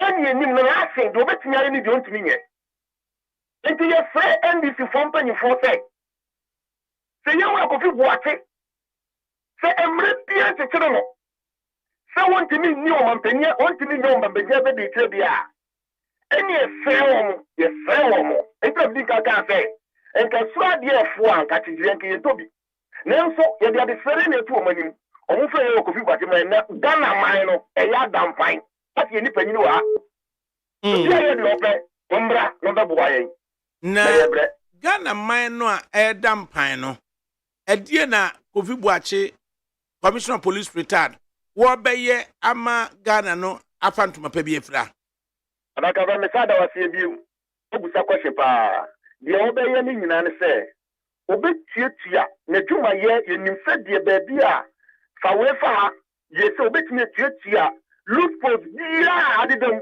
ana afei so oman ya ye wo mu no emra ne kire se eye police no ene bo Ghana timamufo no on the boy ye go bai omo ne hwe ye ni efi ko ne efi be mu nyina no omo ne hwe so ene emra so kire se so bi be ye omampani a ono ne da police fo ni nyina no cancel na no enti odentity ye pa ebetimi aba police edumanim se de ye wura IGP ye no obetimi na be ye adwuma na fenso wa kire no ekwan ya omo fa so a da bia se bi okro ne nyema nyina wo na we ye se NDC for bon so se omo ye sa de no a me see floating voter ye ni ye support vertical party bi no en na ye wo Kofi Buache wo doni nti ye be ko vote e bi ama NDC na NDC aba power because ye ni ye si here to here NDC ni NDC do mo party members da but ye ni a floating voters no ye ni ye to form ni ye who say we na ba da boy en nti en ye de mretin nyina to ho ni amante Ghana fa na nyina ni ebusabusa do no esrefe ye de yewu Kofi Buache ba ebe ma krono ma yefe ne be ma MPP fo na ntaka na omo ti aban nya so ne no omo be hu ebi mu ka be fi MPP ma to aba because the enya no mo bi ye no MPP fo na ntaka mo e party ni bi kura mpe eto mo vote e di ama EDC se de ye fra no se omo mo ye ko fa ye Kofi Buache ma ye ne ni wa die e so mo na ye dre kwa ye ti afie no ba obi Kenya kronim ama kronim ayese Nana Kwabi Sare, National Chairman of Association of Ghana Independent Candidates. Ne kra no. Mudi mosiginaye. Mudi hun krata akra akodan. Former President John Dramani Mahama are currently candidate of the NDC for flag bearership. Na Kofi Buache no aso no. Makwa kubusa na manaka se ne nije ho. Akwa da wase ye ko ne na so. Na de e ka no mpeyifo se so pasam aka kire usofo anu aka kire onyankopon me pato de ye no ye wura Kofi Buache no ye be ko ne na so akosere no po se nyame ya do na se ye wa Mahama eto nsafre no ko ade a ye po ye de beba se se de e be so Ghana man ye ni ye so afre no e won se sabi mpo de ne ho ba do mre bia ye nim se otie ni man Ghana o do Ghana pa eti ye bia de se otuna ni mu a opportunity obeba Yo abese mu abebo aye Nana Kwame Sare Ejusu municipality na ususu gyina mu ye de wase ene awie yi enkomo so a oni ababedie na ehimfo ho nyina ogu akura fran no kese nana dankanji abo professor Akuyakon Abenase miame maame ne ya santoa. That's right. Wo munyina muni wo muntina kama fama ya. Akra. Yeah, that's it. Yeah. You na na kwatia otu for frimpong here asie dem for what ya pa. Oh yeah, wadaro masie dem for se me gino so papa. Yeah. Right. Enti Kofi Buachi omuso munko hu ne de ebo se John Dramani Mahama gitumu a baby Kofi Buachi hye bia no. Ombekwa akwatwe no ede naba na yehu ebenfo na tena se ya ne sa William Sango of the MPP, Sam Jerome of the NDC, Sapu Kantanka of the MFC Afra Franto na obi a running mate aye mu running mate muni bia na afamre pamu no obehu yera lancha mati ze nim so no ejumere a o se ano ayo.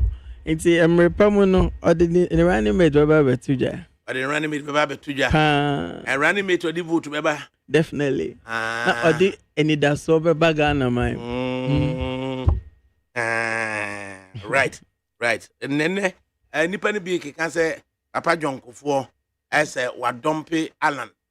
Sada mo so mo fa no. ADAKABRI. Eye. What is it? I am Ben Fogwashi.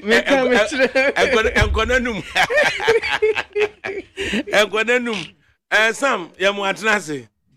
Just offer. Yeah, Willie, who's Yamu Atnasi? Question with you say. In Kratani be crown. Herald and a debate. The publisher. The publisher. Then German penny for no handle. Say, one show and come kind. That's the publisher can. So I suggest to be bisa. Them so right. Is that Papa for your MPP ni? O say. Papa for your MPP ni. Oh, now so say politics mono. Even though me NDC mapa. So what I say. Now so ene amitui. Ebi aka chem say oh ma President Mahama contest bi wa. Ebia name prempren ya mesole akọ adwuma menye bi obedi Alan H so what I say adwuma na bia menye den menye bi meja den akọ intirisa wo hwe emoa owura Alan de bo owura akọfo e wo sika famu ne aden kakra ma obedi president na onu nso anyi nani ama no na oye commissioner mo ne ade nyina mi so ka say I say Alan ye so no high commissioner na nyona ambassador my main king can dey free London for work akra bi na London for fanche I say hey wa Father Kabri to the whole we say good afternoon sir wa Father Kabri Movement is airborne inside Kingsland. But these road contractors lack some basic ethics and it's high time we rebuke them. Warm regards reaching out to Angela Kosia Kwendu Amwako, aka Sister inside Coventry, Janet Frimpong, aka Jane of Enfield, Mr. Kojo Fred inside Woolwich, Elder Bismarck Samuaya Bua, aka Asabi of Manor House, Betty Teteroi of Enfield, Peter Che Echampon, aka Master P, and Amanda Sewa Siedu of Mandy's Collection inside Northampton, Cindy Nash inside Manchester, Matilda Ajimai, aka Puff, in California, and Kojo Dakun, aka Cash, inside Dubai. Abigail Ajewa, aka Abi, in Taifa, and Kofi Sam, aka King Yellow, inside Abuso Okai. Was a fantastic show by all standards. Keep it up, Wofa. Master P, London, and no way, bye. Oh, full soldiers MPP by and come Aquabridge. What do you want? Right. Full soldiers, even we in your fast. No, come so deep. You might say, Kosho, quite yeah, for him. Ain't he? No, man, John Dramani Mahama, possibly next week, or the running mate, and Eba. Yes, is it going possibly to be next week? Is it going to be yeah, Julius Kwesi Debra of the Eastern region? Yeah, next member. Is it going to be Kwame Wiadakon of Asante and Eastern? Is it going to be Nana Jane of Central na eye kwabnado fo esoso eta John Dramani Mahama chia hifo pa no be endoso ti asedu nketia eye adwuma from the Bron areas Haruna Idrisu from the north, Fifikwete from the Uti and Volta, and then John Mahama, roving ambassador. Fine, and Sam Jerome. Obababe running mate, obey me, impactful running mate. Ofa Michia, ma Minchia, a year a tea for near Shafo. So I showing na Minchia, Minia Safo, and big Samuel. Sangmo. I think that is a move. Me confirm my first copy book. Na me share how I met you in my book. Money but Maminchi Amini opinion. And say, Omo Abemu do chairman no here because they be a baby of feedback. Mama security farm. National security for Mini opinion, Mamincha Western North for name. Me regional chairman. Ura, Bigedu. Now, what I won't share me regional chairman down. Oh. Where's Shana? A very businessman, pal. A big edu. So what's a big edu construction? No, na calf investing. So, any other businesses. Offer. Na me here me end this in my papa there. But my position and my crowd party ni muno. Me a regional communications officer. Regional communications officer for a year Western North. Na no cry a woman say o share a year in share ye de guha ye de epic running mate now. Nipa owo akwenye di kind no a year the flag bearer a year His Excellency John Dramani Mahama. Now numpo de air for money because he has been there before. And I think say ono ankasa as a person no. He has had the opportunity to pick 2 running mates da. Inti no enye nhyehyea eye den ma no. Uyo nankasa nso fi ho a ye wo eye party elders eye den. E wo ho in a national executive committee. Eye the representative of almost all the party eye ranks no. Enu inti no ye twen no. So no ni di ni be den. Ebe ma party elders for ne say osimesi ana so bentin na mai den. E na mabo ni din. Then neck and so be day ebeja to impembebre no say eye flag bearer ne council of elders no day edutumu a impembebre no neck day neck confirm me. So we are only waiting for that announcement to be made.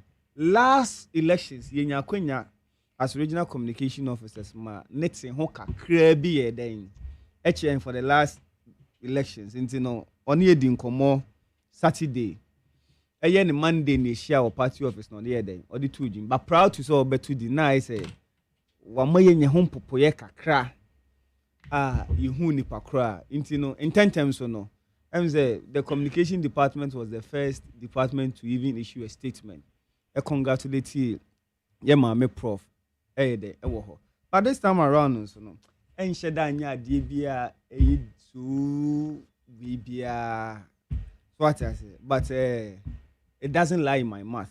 Say Abia because of Simesi and I say Obentin. But President Mahama is never contemplating as to who should be. He knows. As we speak. It's clear in his mind. He is clear in his mind. Ubi odene yede. Ubi odene ba. It is all share ya. Nipa be create jai lobbying. What I say. For some time I caught that because the Parakona at a point made it a bit clearer, communicated to a lot of people. So in his mind, he knows Ubia.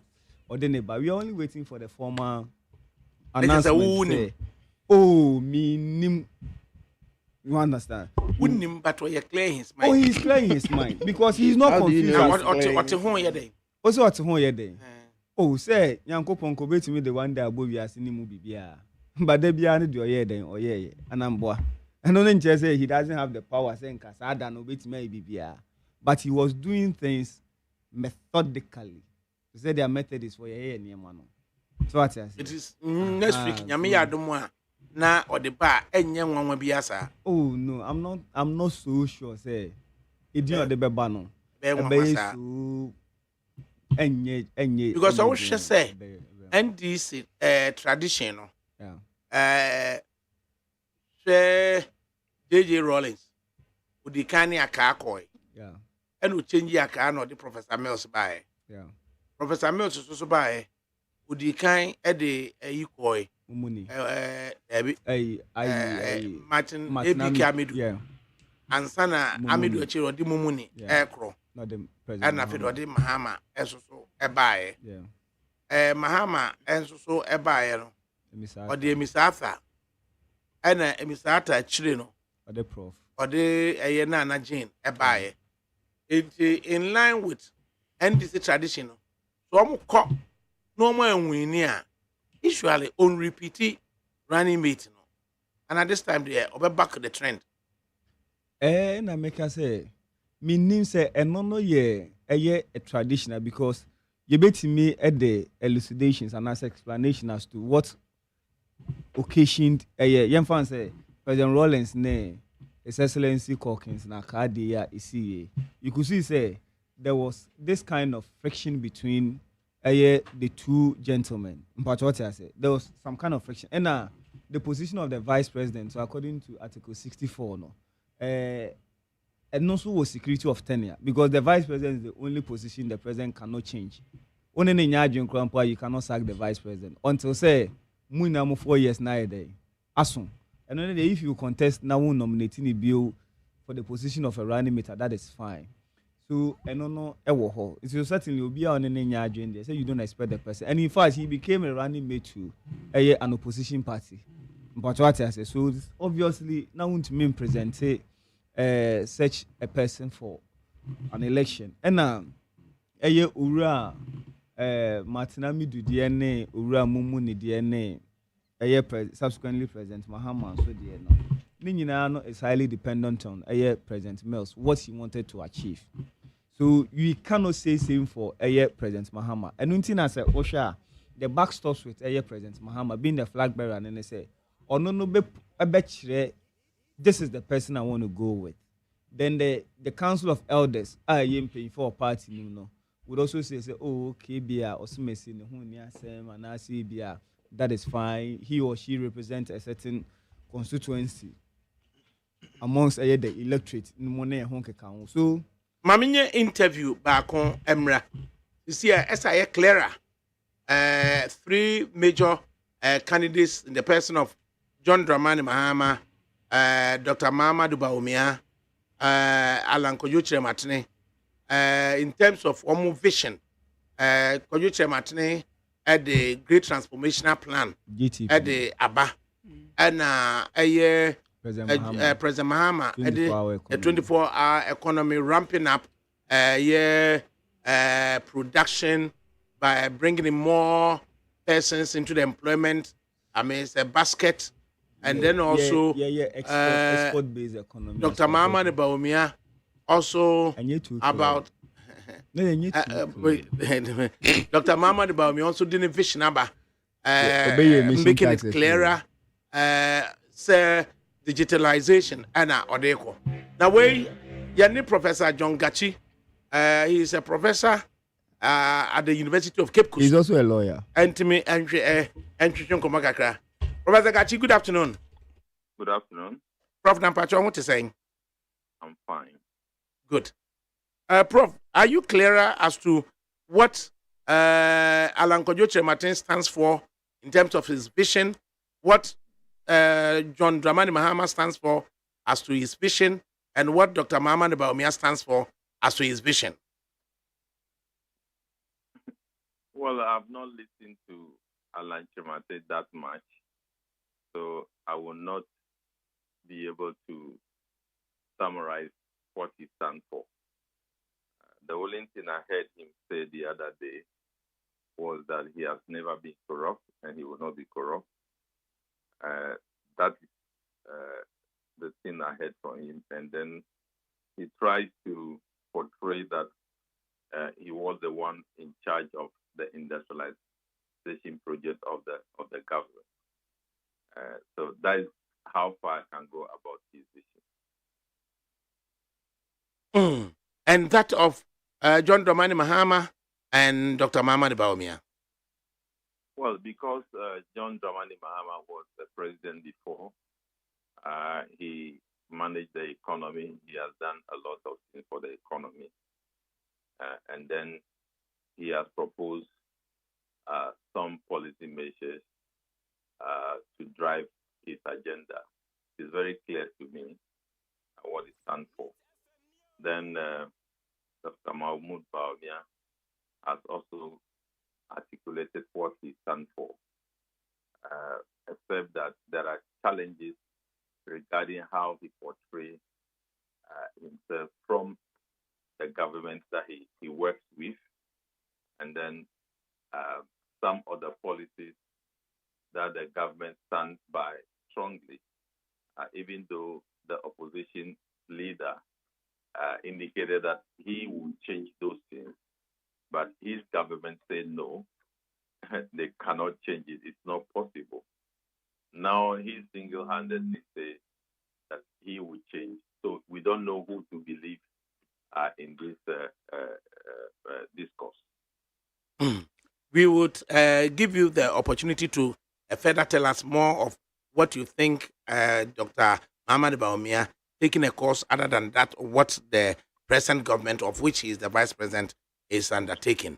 But then, listening to him recently, pundits are saying that he's like harping on digitalization, which is about services sector, as opposed to John Dramani Mahama with his 24-hour economy and Alan Martin with a great transformational plan, also happening on the industrial sector.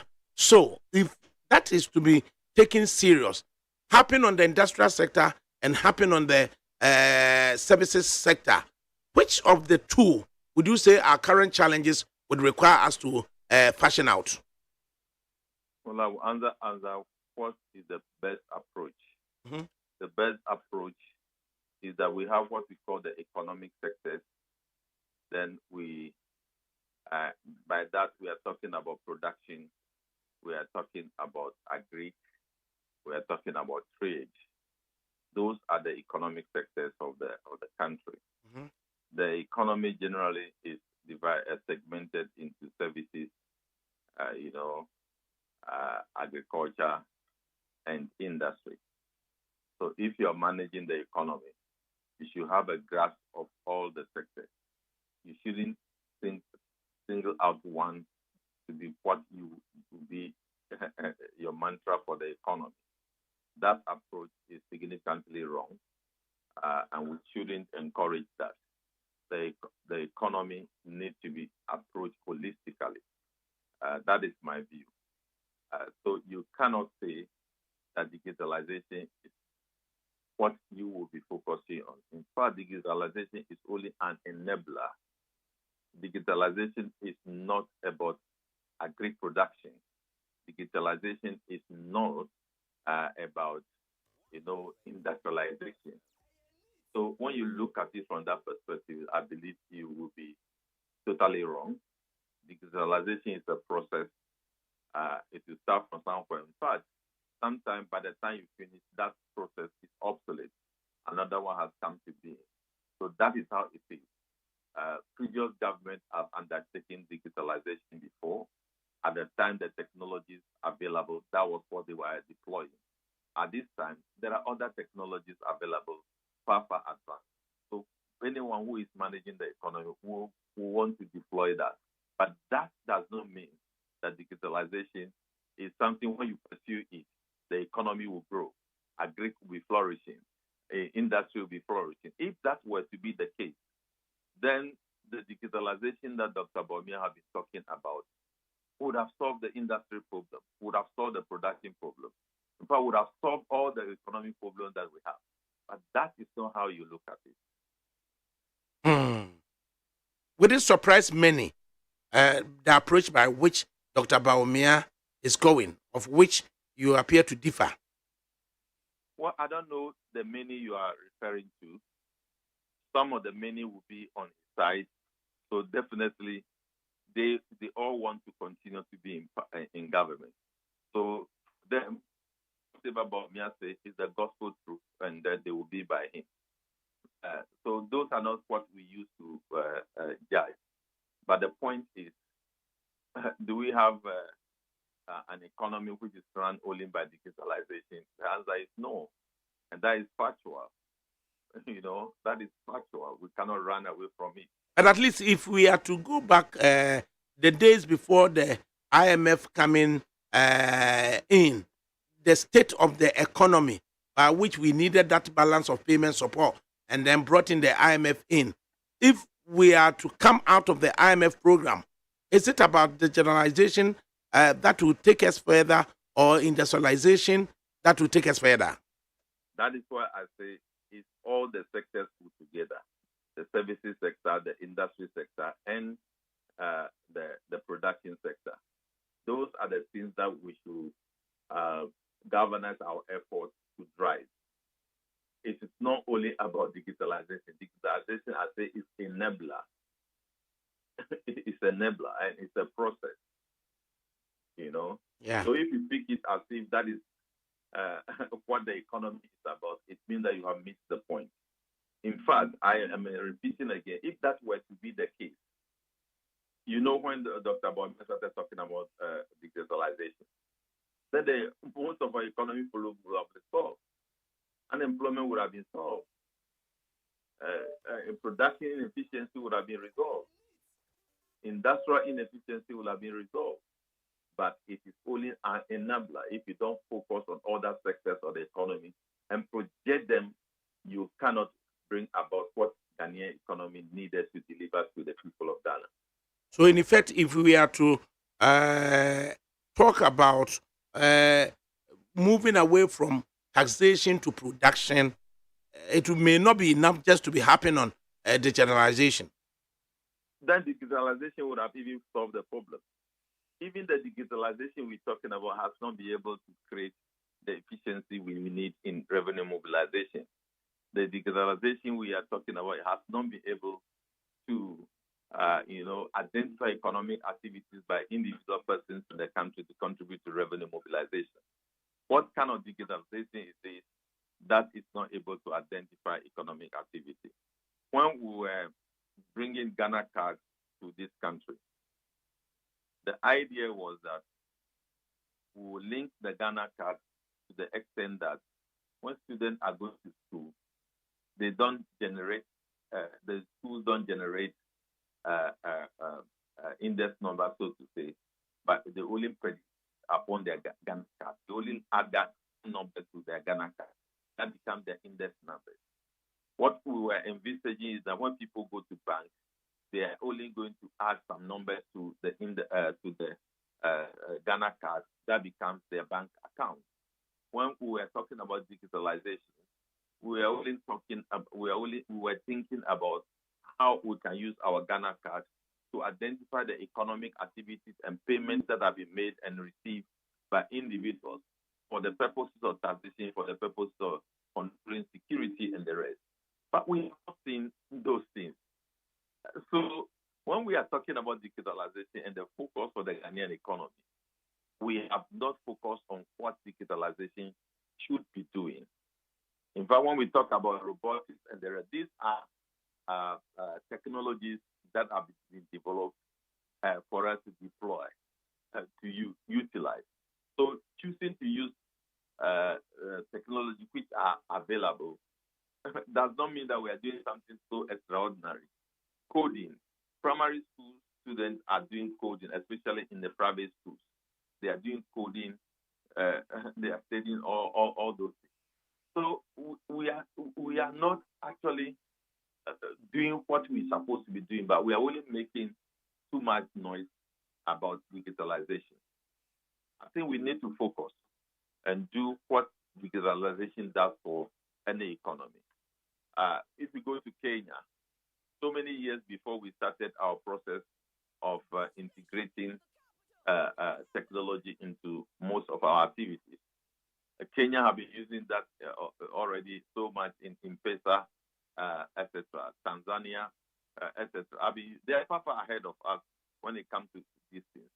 It's only that we are making noise about digitalization. It is only a common knowledge for people to go and buy medicine, and by the time you go to the pharmacy, everything you need to buy. They just call your name and they key in and they see that these are the medicine prescribed by the medical doctor. Those are the lower end, very, very lower end of digitalization. Very low end of digitalization. So we need to think faster and bring us to where digitalization has led many people to across the world.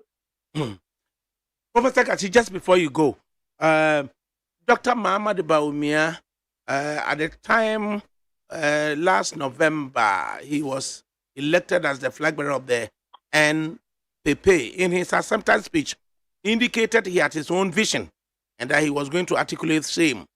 And then just last week, he went to the University of Professional Studies, UPSA, and then articulated his vision and talked about the performance of the government and then where the government would want to go, and then unleashed what is deemed to be his own vision, saying that he was the driver's mate, somewhat ineffective at some point because he wasn't in charge. But then, if he was to be given the opportunity, taxes like e-levy and then emissions levy and others, flat rate at the port and then flat rate at the internal revenue, he was going to streamline them. Does it make him what, an attractive candidate for Ghanaians? Well, that's very difficult to say because in any case, when you are choosing as a flag bearer, nobody is expecting you to say that everything that Anado did, that is the same thing that I would do.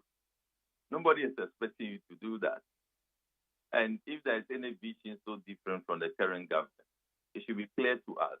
The vision should not only be that I would scrap e-levy in 2025. I'm not sure that is the vision. That's the vision. The vision is where you want us to go, where we are going. That is it. Most of the things that have been said, they are the things that are going on in the government. Are we not implementing digitalization? Mm-hmm. I would call it the second phase of digitalization because we have seen digitalization under the NDC regime. Then we continue. Are we not seeing that? So saying that we continue digitalization is no vision different from what is going on. Now, in the particular case of e-levy, I think I need to explain broadly for better understanding. Mm-hmm. See, when we are going for election, the Electoral Commission looks at the president and the running mate as one ticket. In fact, that is why when you are presenting your papers for filing, without designating somebody on your paper as vice or running mate, the process is incomplete. So we call it presidency, where the vice president is part and parcel of that. And the vice president has been recognized that he was given the role of the economy. And the president has said that over and over. So in reality, when we are seeing any failing of the economy, it means that those are the policies of Dr. Baubian which have failed the president. Now, how do we get this tax policy around? The tax policy, when they are conceived by the finance ministry, they were sent to the economic management team, where Dr. Baubian is the chairman of the economic management team. They look at it. Dr. Baubian said that, they don't take decisions. In fact, we are aware of that. We are aware that in economic management team, you only make recommendations. So e-levy was a recommendation made by Dr. Baubian's economic management team. Now, the rule is that when you are a subcommittee of any main committee, like the economic management team is a subcommittee of cabinet, the rule is that when you make recommendations at cabinet meetings, the head of the economic management team will defend what they have recommended to cabinet, and the cabinet will deliberate and approve. And remember, Dr. Baumia is not only defending what we propose to cabinet, he's also number 2 in cabinet. In fact, when the president is not around, he acts as the one who is overseeing cabinet. So that is how it is. So all these taxes and the rest have been recommendations given to cabinet by Dr. Baumia's EMT. And of course, the way EMT was carried out in this country, you all know. And we were saying that Dr. Baumia, the way you are going with the economic management team, it will create problem for you. But you continue mentioning the quality of people on this, therefore the quality of recommendations they give. In fact, if you look at the IMF program, most of the economic items like taxation, increasing revenue and co, he was the one leading the team, presenting this thing to IMF. How on earth would somebody come and say that, oh, I'm not bad, I'm just a mere, it's not mere, it's a recognized recommendation that have been worked on. And Dr. Baumia cannot run away from whatever fallout that we have concerning all those things. In fact, in cabinet, we have 2 members of the MPP representing the party, the general secretary and the chairman of the party. You remember when John Mahama said that he would scrap e-levy? What was the response of the party? The party said it's a scam. That cannot happen. So why is Baumia?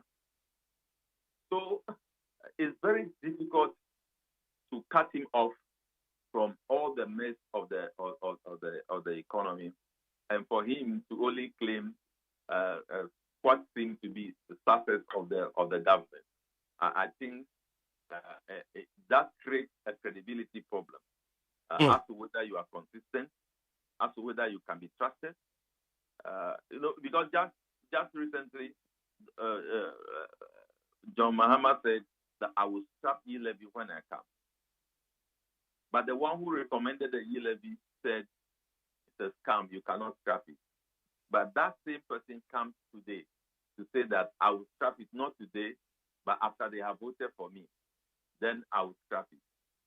Those are credibility issues. Those are inconsistent issues.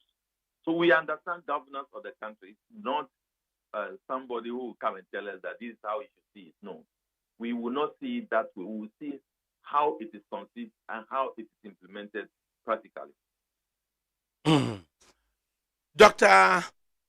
John Gachi, professor at the University of Cape Coast Business School, Dean, thank you so much for your candid comments this afternoon. Thank you. Thank you. Professor Gachi, Anna, also the Abano. Jeremy, who are coming, Kakra?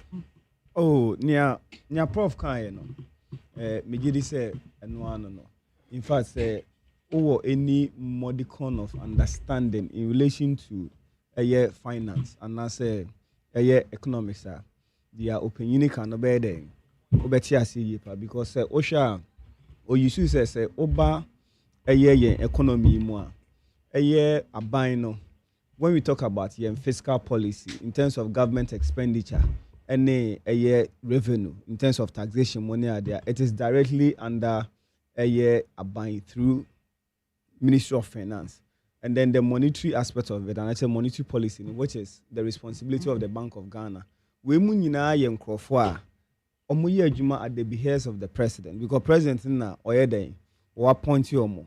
And we have this conventional establishment, EMT, Economic Management Team, and often than not, headed by the Vice President of the Republic.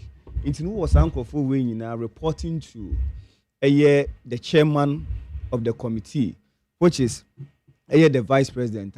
Then you cannot exculpate yourself from ABR, Bonnet, and Nasi ABR, Nyoma Boni Biade, Akosun Unti Minya entry on free na or can the digital aspect of it. If you can say digitalization, it is not an end to itself. And now Ochimu say it is an enabling BBA eboa to facilitate eye eniyama bi. But the primary adenankasa ye den ewo ho. Ofasisi ano eye Nit FM se mo wo abefo eye Facebook ne whatever. Se me ni mobile phone na me ni data. How do I access eye more digital na my de makono? So I can access it. But what I say, so it means abefo na mo de aka ho no, it is completely irrelevant ab issue to nipa corner only the means to get that particular thing. But say me will be the digital aspect of it, able to facilitate a new maybe said the bear fire day. Amame, unimedian near Okoto rice cooker crampers, unimedian and I'm a boy. The rice cooker is there to make sure, say, well, you are able to me bentem, and I'm a boy. But it doesn't make you a good cook. It doesn't make you a good cook. Into unimedian ya unim ye day. Unim ye. It is there. Into the most important thing in say, the biano, one way basic economics, I will even SS square no becachon in say your person is you see cano and your economy no a year. Then we should move away from a import to what? To export. And when we are talking about export, we are talking about the process whereby your productivity and the production because of the draw our economy. Ma unia and William Sangmo so and comment on asema Dr. Baumia Kaye any reaction Professor Gachi Ede Abe. So I just say you only feel having the substance of what you stand for. William. Senior. You idea. You chat a T4. Na Metia, Honorable in the Court Regional Minister. Na Metia, I bet a Dubai. She and a godfather. See you, Metro Mass. Na Miami brother Bakope, Honorable Duke Furiata, Fantakwa South, candidate elect. Omina, you are Michiamo. Now, offer.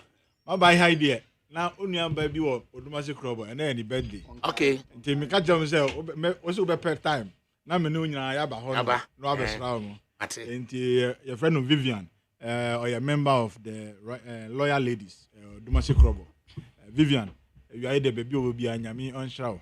Na emo enyumredie yenu boko na akofa sembo bia de ama nema mo betumi aye efutuo papa na enti enko ni boko birthday no ema jami enhira no nya okese wova on say papa ne ka no o kasa no o say the means say digitalization no it say bibia oya wow enabling and enabling no a time the amount near be amount improvement.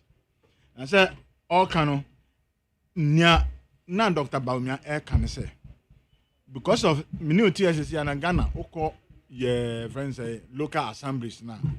One thing almost soon say revenue asem ni nema.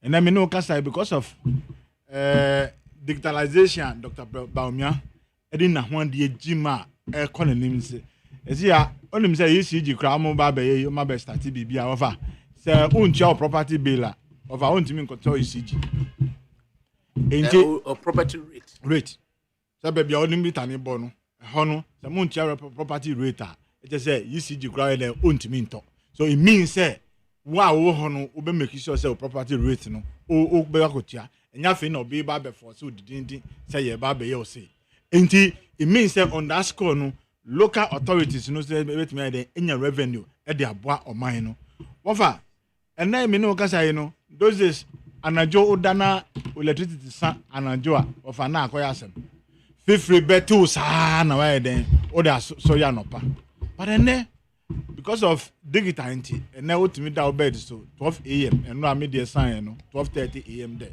me dey sign no an say pak now shem electricity asa den aba Sanema no at the comfort eba. Sana American no. Offer structures eboa in every society. Say digitalization juma. Na say sana na say friends say scholarship omo ye no online bibia passport. Nyama ebeboa nyina no. Say you don't need mu hia say obetu car say me kwa koto ECG power biom. Ehun hia say obetu car say me kwa koye we otu dem a otimi yes ane manya otimi fill forms online say na be ya friends say the comfort be here den ebeba wo those days no na say o ye den o san ko ye den ko pesika a odi betu aka e de akọ those days open scholarship na wo be bia just say oba Accra no have a pre scholarship but then municipals ni na ye den etimi ma scholarship enti ni Dr. Bauma en kan say sa niam no na betimi aka say okay ene de ye betimi aye we e de aboa oya ne sa na e ma comfort e ma revenue reduce even your car wo be say because say wo ko to UCG and now o back ra be pe friends scholarship a no be pesca be metia transport but because of digitalization no and next as can no e wo botomu a onye den obetimi app e bibi fofra e no so ye den the development and now ahunto e be ba wo life mu so ontimi nya bibia ontimi kan say digital dey and digitalization dey o use chain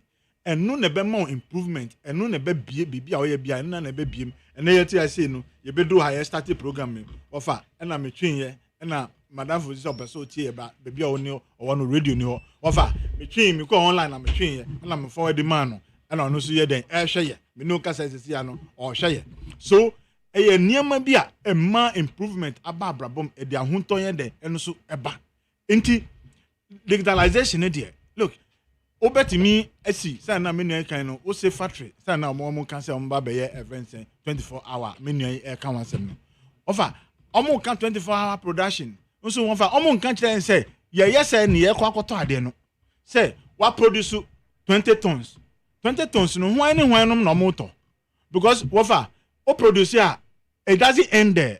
Production, it comes with expenses. So we transfer. Now I say okay, me could develop a product. Now we go import raw materials. At the aba, over machines Saudi be try import at the aba. It doesn't end there. Over what to chow ya. Him find for neto. Him find na odeko. What is the market behavior and there? Sanya mana omo kan say mba be 24-hour service no. Over me dem me hu no say advisors no oman tuni for ye because say oko friends say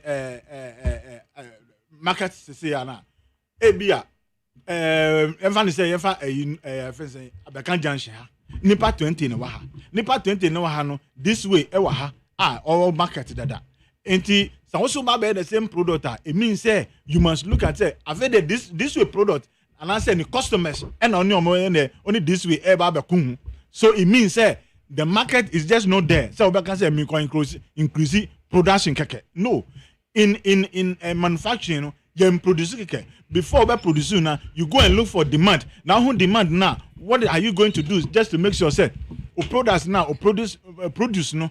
Why no neto? Na market no market share. Saying what must say? Say omo kan say omo be private sector. No mo produce of a private sector. You produce sa. Based on experience in Nyama, my name as because I've been on that for over 20 years. Yet we don't just produce. Market shares of some of the companies. It's the same 20% share. No, and I know almost share. It opens a company be a advert. Scout say no bet 10 million Ghana at the advert. Or the advert because of this way, the same market share now this way, and no been now then upper sorting until the advert now or the month for like 3-6 months, the market will change again. And so production no mun we don't just produce, who produce here, so who say why no neto, and not in a president say Sadia, you should say you better regulate it, Nanka imports no, you reduce no, then you reduce now, obi a produce rice or your madam for pa. Offer or person the man on credit grant on Ghana for be bring some omundi because a local rice. But say be a reduce import of foreign rice. Now e be 20 tons and I import e ba. Now ya import e be 10 tons. 10 tons na cano. You bet me the man local industry. No so then I supply here. Then gradually no we build upon it. And also ye no NDC for say omunya. Into omunya no market buy and a production now produce no. If na how they come. What must say? So 24 hour my production now can in there misromo you were industries be almost running production almost running 247 in dada what must say wa dam for covid juma officer covid juma say market no on 24 hour so but the market is not there and yes want me produce go and see the amounts masses be cry almost saw here go to farm milk and go and check some of amounts inside and see how almost saw here it is because the market is not just there inti say na ye kana omo so mo ntia so omo prema ya regulate na omo so mo ba be me sra omo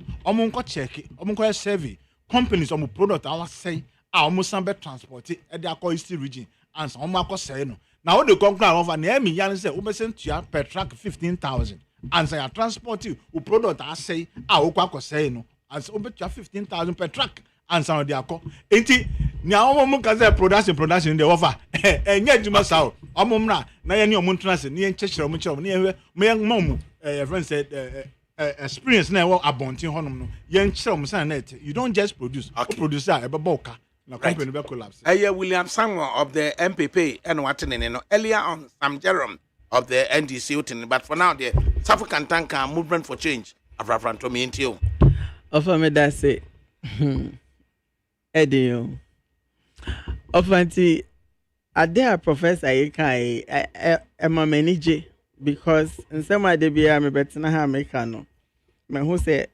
finally yenya people in the academia almost do omano ebe to jame who say enough is enough. Dr. Baomi etumfu chogu Ghana for any too much. Offer my mem share masem kase with and a sopoko nyumbia or boy. I say.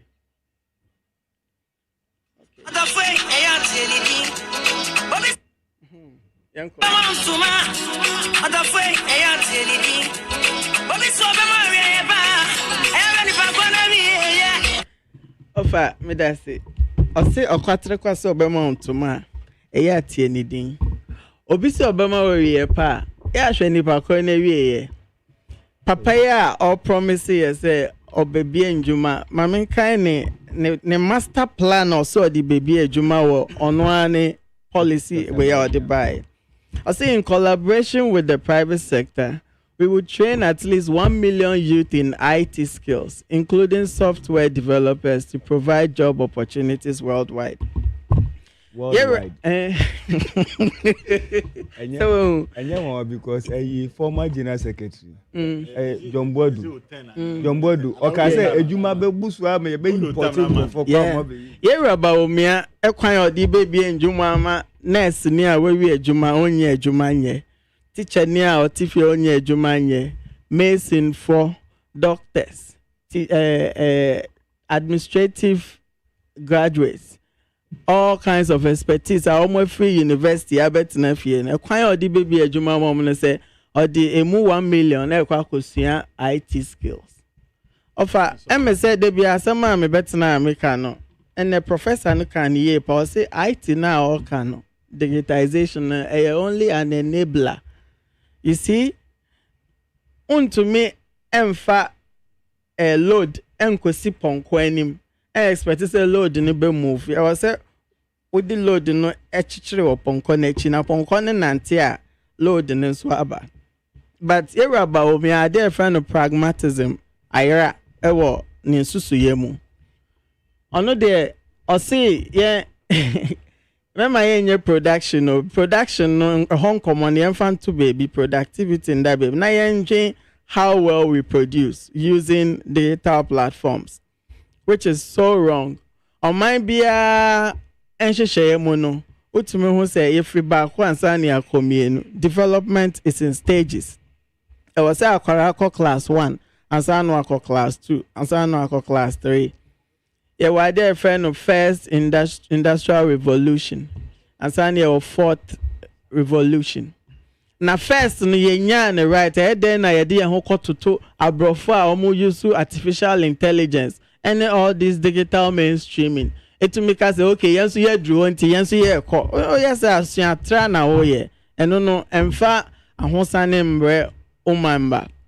The best one say onhwe na on go back to ni susu ye mu na onko sua se ni esi chichire oman se na era alancha matin ada na edi no se ye pese oman be ye ya eye kuayo number 1 kuayo no se na wo se ye hwema ye kuafo no nya so mfaso ebe de na omanya so mfaso ye wa de efe no value addition eno na alan e de ahye program be efe no a new agric revolution eno no se ye bekeka kuafo na bom na omundo baya no omudo na se dos wa ya create a program be market oriented agric focus. And no ne say ye be boama se say ano edwadie no enka kuaya no ne nipa na obeto ba ko bi dia ba dwom ne nko aho. Se say an ye be keke kuafo na bom ne create factories, processing plants around omo efenes and omo mu ho na omo kro mu ho. Na say omo do ndoba anywhere sa factories na process into another level of way your friend is saying meeting other people's needs. Now at Tombia now the be ako other factories and now you be exported because near the biko. Until now to mo say and share no every back was an community Alan mom not here say. Alan Chamatia me who say I was so mine ye bien juma man babunu nye biye.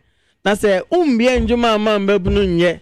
Now they also I will say oh kwaka digitalization ne kra no na just one kasa no unim na de ban o because ababunu na omujeji na kwa ho stress kan nya adwuma nya no o ka che ne za wo de digitalization ba eye den na boa na brabo na setena mu no na just say there we are say inequalities na wo widen and e over sorry na Mercedes Benz akreti car foforo omu de Maybach aba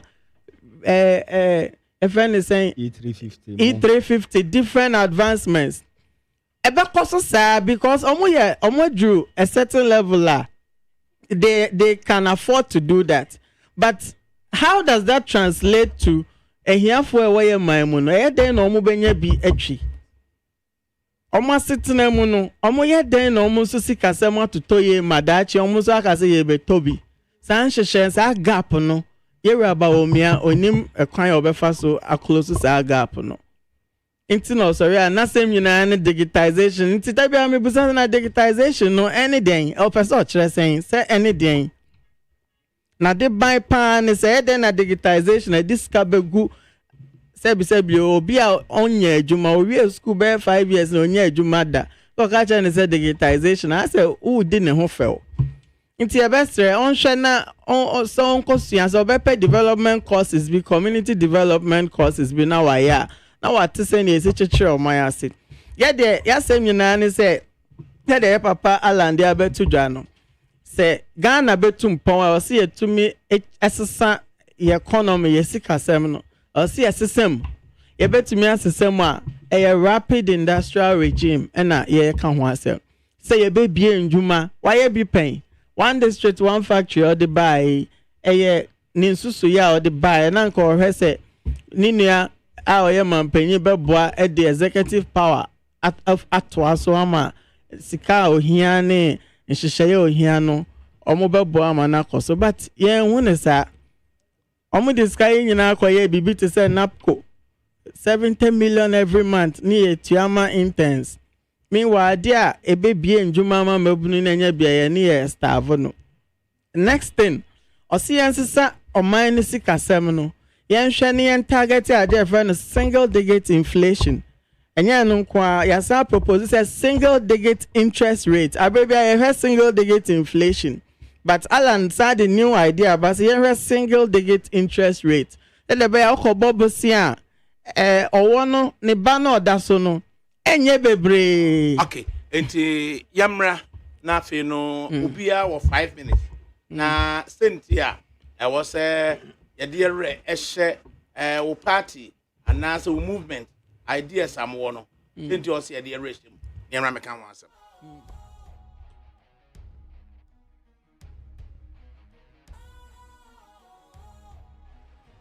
what's cool fresh and trendy with a new look makes you feel real good, that refreshing vibe. Satisfies you right just the way you like. Do you know? Do you know? Do you know? Ain't gotta do it alone. Specialized makes you flow. Anytime, anywhere. Specialized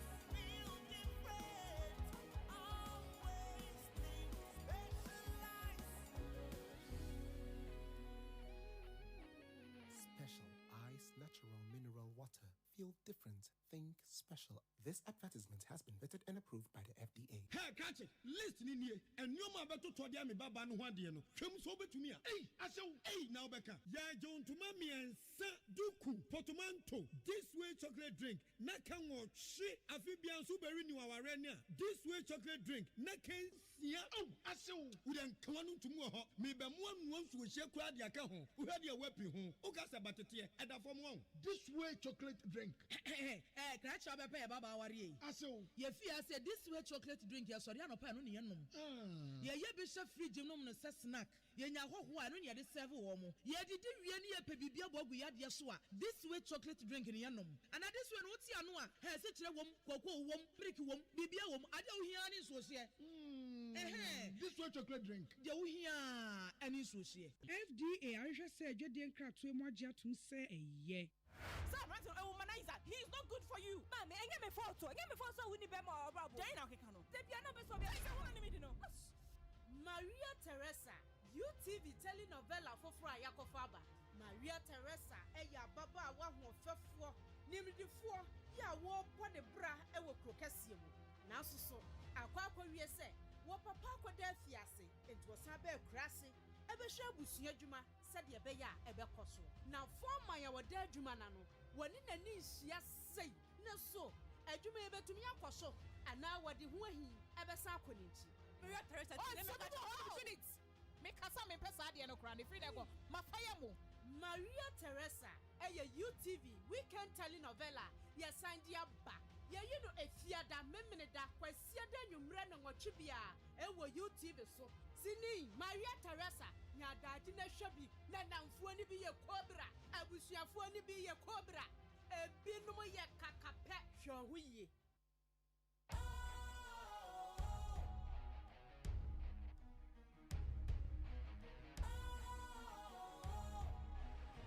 What's cool, fresh and trendy with a new look? Makes you feel real good, that refreshing vibe. Satisfies you right just the way you like. Do you know? Do you know? Do you know? Oh, ain't gotta do it alone. Specialized makes you flow. Anytime, anywhere. Specialized feel different. Always think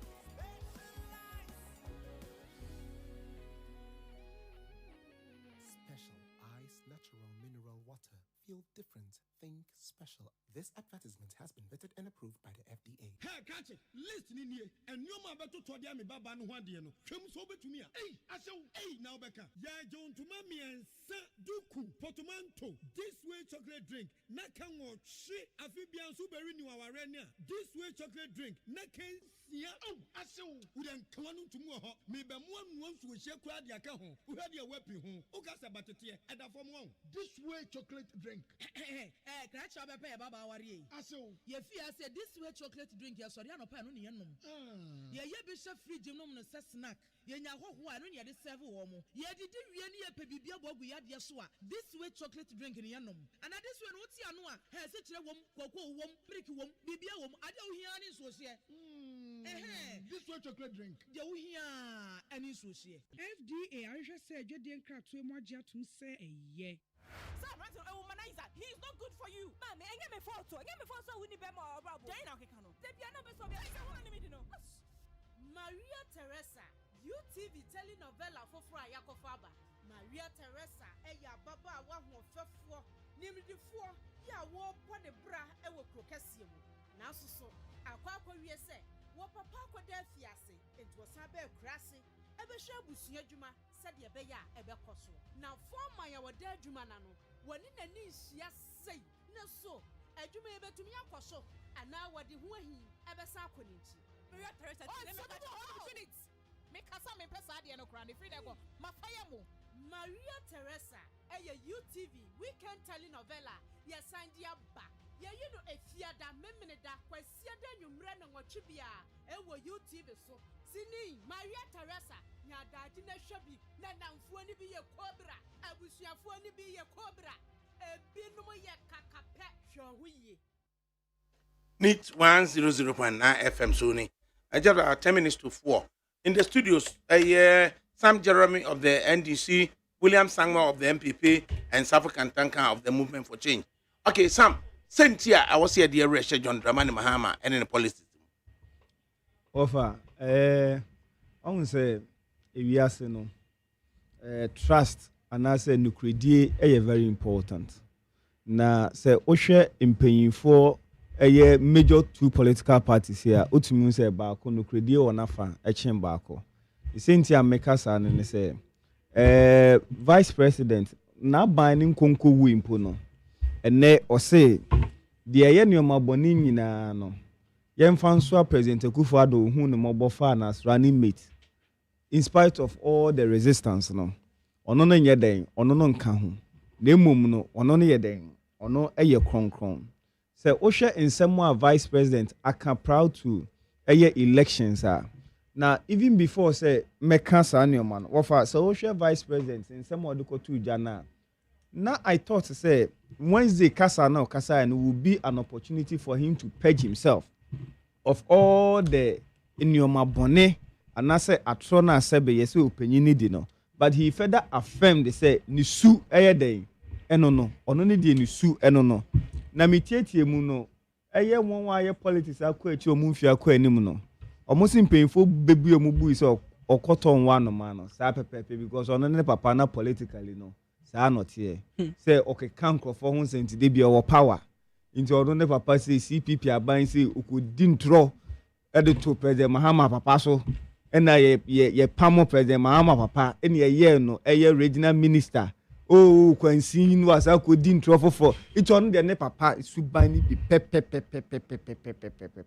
into anya nwanwa say odin tro to president Akufo-Addo say nyoma boni nyina no ka kire no na wanye den 20 wofa opanyin ne say so kotie eye 2020 a opanyin Ignatius Bafoua or Minister of Employment anameboa or say asa 2020 from 2017 to 2020 abanya bon ho mode adwuma no create 5.3 million and che papa no ba eye 2021 veteran say osi buo ma no na fom ye 5.3 million 3 million there's no problem so now share employment so and chakura 2022 Dr. Baumia say hey me na me EMT chairman and then 3 million 2.2 day 2.2 million Dr. Baumia no achi ya sanso begina paswa osi buo enye 2.2 million na mu 2.1 million nti chese omo no adwuma na omanka say omo create no omo nya consistent with the figures esotia na eden ete.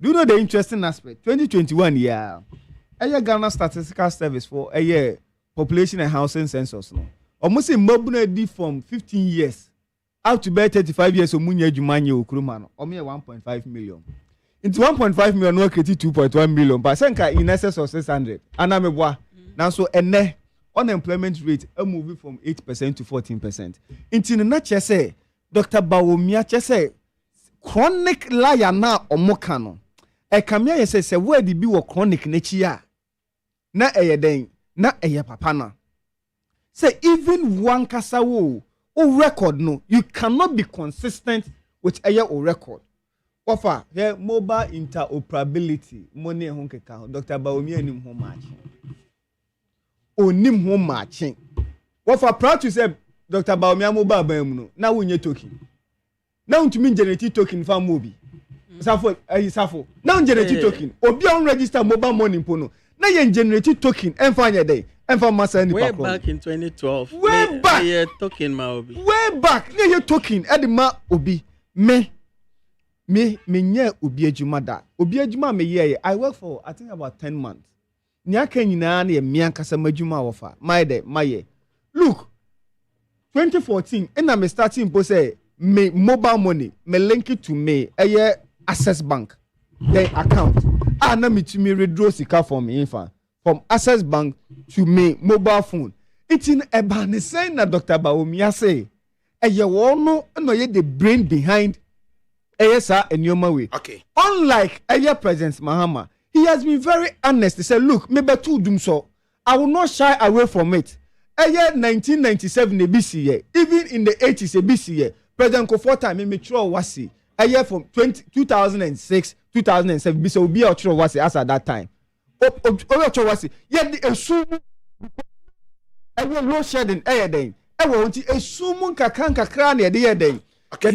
But he was able to face the challenge and work his way around. Okay, William. And when you know if you I don't like Dr. Baumia. But okay, William DC, but once a way penny. Okase kweti to Dr. Baumia for. So ojina stage na okasa.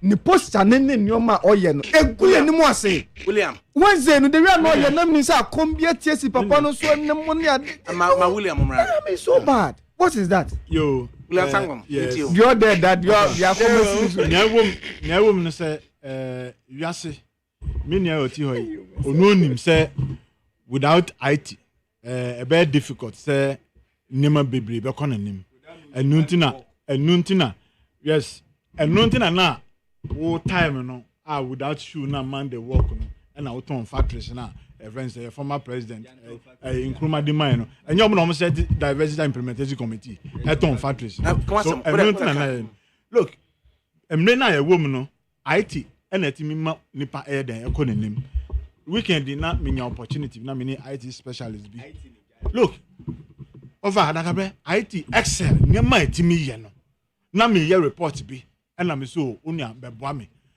over nyama excel etimi ye no adwuma ya me bra me ho nyina me say obetrans pak o de way to anama o de way to na me na me within 2-3 hours no me wie me report am me ye me ye see na aban ne ka say yen training amanfo look ene obi kra to me because of IT adwuma bi kra otimi ye no anasa otimi nya no etimi surprise nipa because owonim dia otimi ye de edikonanim ene ohwa most CEOs ne ministers are just say omunim IT omunim computer mo very well no man bi wo a otimi fa figure bi am be fa na ni so keke because onim nyama wo ye den ohwehwe ana wo the figure bi brain na ono so wo ni software ana say Excel bi a odi tuma otimi say no figure ya odi buy there entirely inti aban na yewom ana say omre na yewom sisi ya no e digital na e de be koyenim say oman bi abekọ nanim a sa nyama na ma oman na ye den ekononim it is because NDC for ntimi anye inti obi ye kura eyomuya and one thing and Dr. Baumia kind no say look I say oba make sure say friends say ye port ha any Togo no say charges are ye wa ha no oba make sure say be the same ho say na be ya ye no ma e bia ye import kakra no ntimi nka say o me di ko fa Togo na me di cars akọ na makọ yi e di aba e di afa road di aba obeyi ne ma no port ha na te say expenses are be say o Togo no the same thing na be say ha nte hu hia say o di be ko Togo it means say you bet me industry bet me aye adwuma ma o man no we den e be konanim and all cannot see friends say John Dramani Mahama there say among for genitum na former president John Dramani Mahama na nia woman say obi a ye ni na tranga na ha da ye nim say papa given the opportunity no ontimi nya hwe onu okono onye opportunity no odi do so na jaye e no okoye na ni time problem bie ni ho me say ya see onu uko sha say obi ni obi ku na obi say na anu no dan na see ye ba ye no ya be solve sa problem no ni oka jere say onu a confirm no ye na tuko Burkina eno na mi kan kire ye Ghana for pe adwuma no oka kire o say onye eyi na wetimi ya miracle e de apa adwuma e de ama Ghana youth and then Nando Dr. Baumia can say national service for say uwie school na wofa wo hoyi na wofa se no wofa se bi awie school me 2 years ago na me nua bi awie school but because say nipa na person boano na onu eko boano na nka nipa na person boano no owie ni service oko na nipa ni pension it is a opportunity na nka obenya no etwem na Dr. Baumia can say uwie school na say onya adwuma ona go ye wadwuma ye nka say chichirachi kwana ko ye national service answer na wa de later no asa be transfer na afi o ko akọ pa adwuma obi wo ho a obi wie adwuma na obi wo ready say obeboa na kwana ko ye wadwuma na ko wenim obi a e bia onye adwuma na obe national service nso a eno so e wo ho ma no a obe ni national service and Nooks president ni omo amokika on nyina omo say ya de pa Dr. Baumia Ediba enti emre na yewom no de is about say nyama na nado dankwa kofado edi amaye se wa ma free SHS ene no Ghana ni ohiani bia batimi ko school ni bi na ekye se ya hwe se Dr. Baumia ba na tasharo kra na de abeka ho na ekye se ohiani ba ni sikani ba etimi ekononim enti Ghana phone nim se emre na yewom no de ye former president John Dramani Mahama wanya opportunity no etimi anya bibi papa bia ye de be kai no enti Ghana for ebetu ama Dr. Baumia Safo of a metro so free baby me bra just say say national service you see papa no said him didn't can share and he's cut off from reality say onim the okay me sometimes me read it then na me hear papa na say obi trauma no say on beka and obeka on one kasa no ntia say any implications e wo ho time bia the policies are all advancing and or they widen inequality gap no of our omaya yetimi hwamu no mu wie ya omunya adwuma omo connections omo nim obi wa aban mu na wie ya na afa se ko on pese obekọ national service me national service na ma me hu me profession in life because me koye development course amadwuma bie me wie ya no na me hu which one me focus on and find me career. But service with Ghana Statistical Service and a be a more consumer price index, all this inflation now, then I'm saying no make koye MNE, me na mo abaye masters NMDTI. Offer. And some papa can yana a Ghana for bufo. Na the mestre ne say monhwe na ye organize debate. Question ya obu say.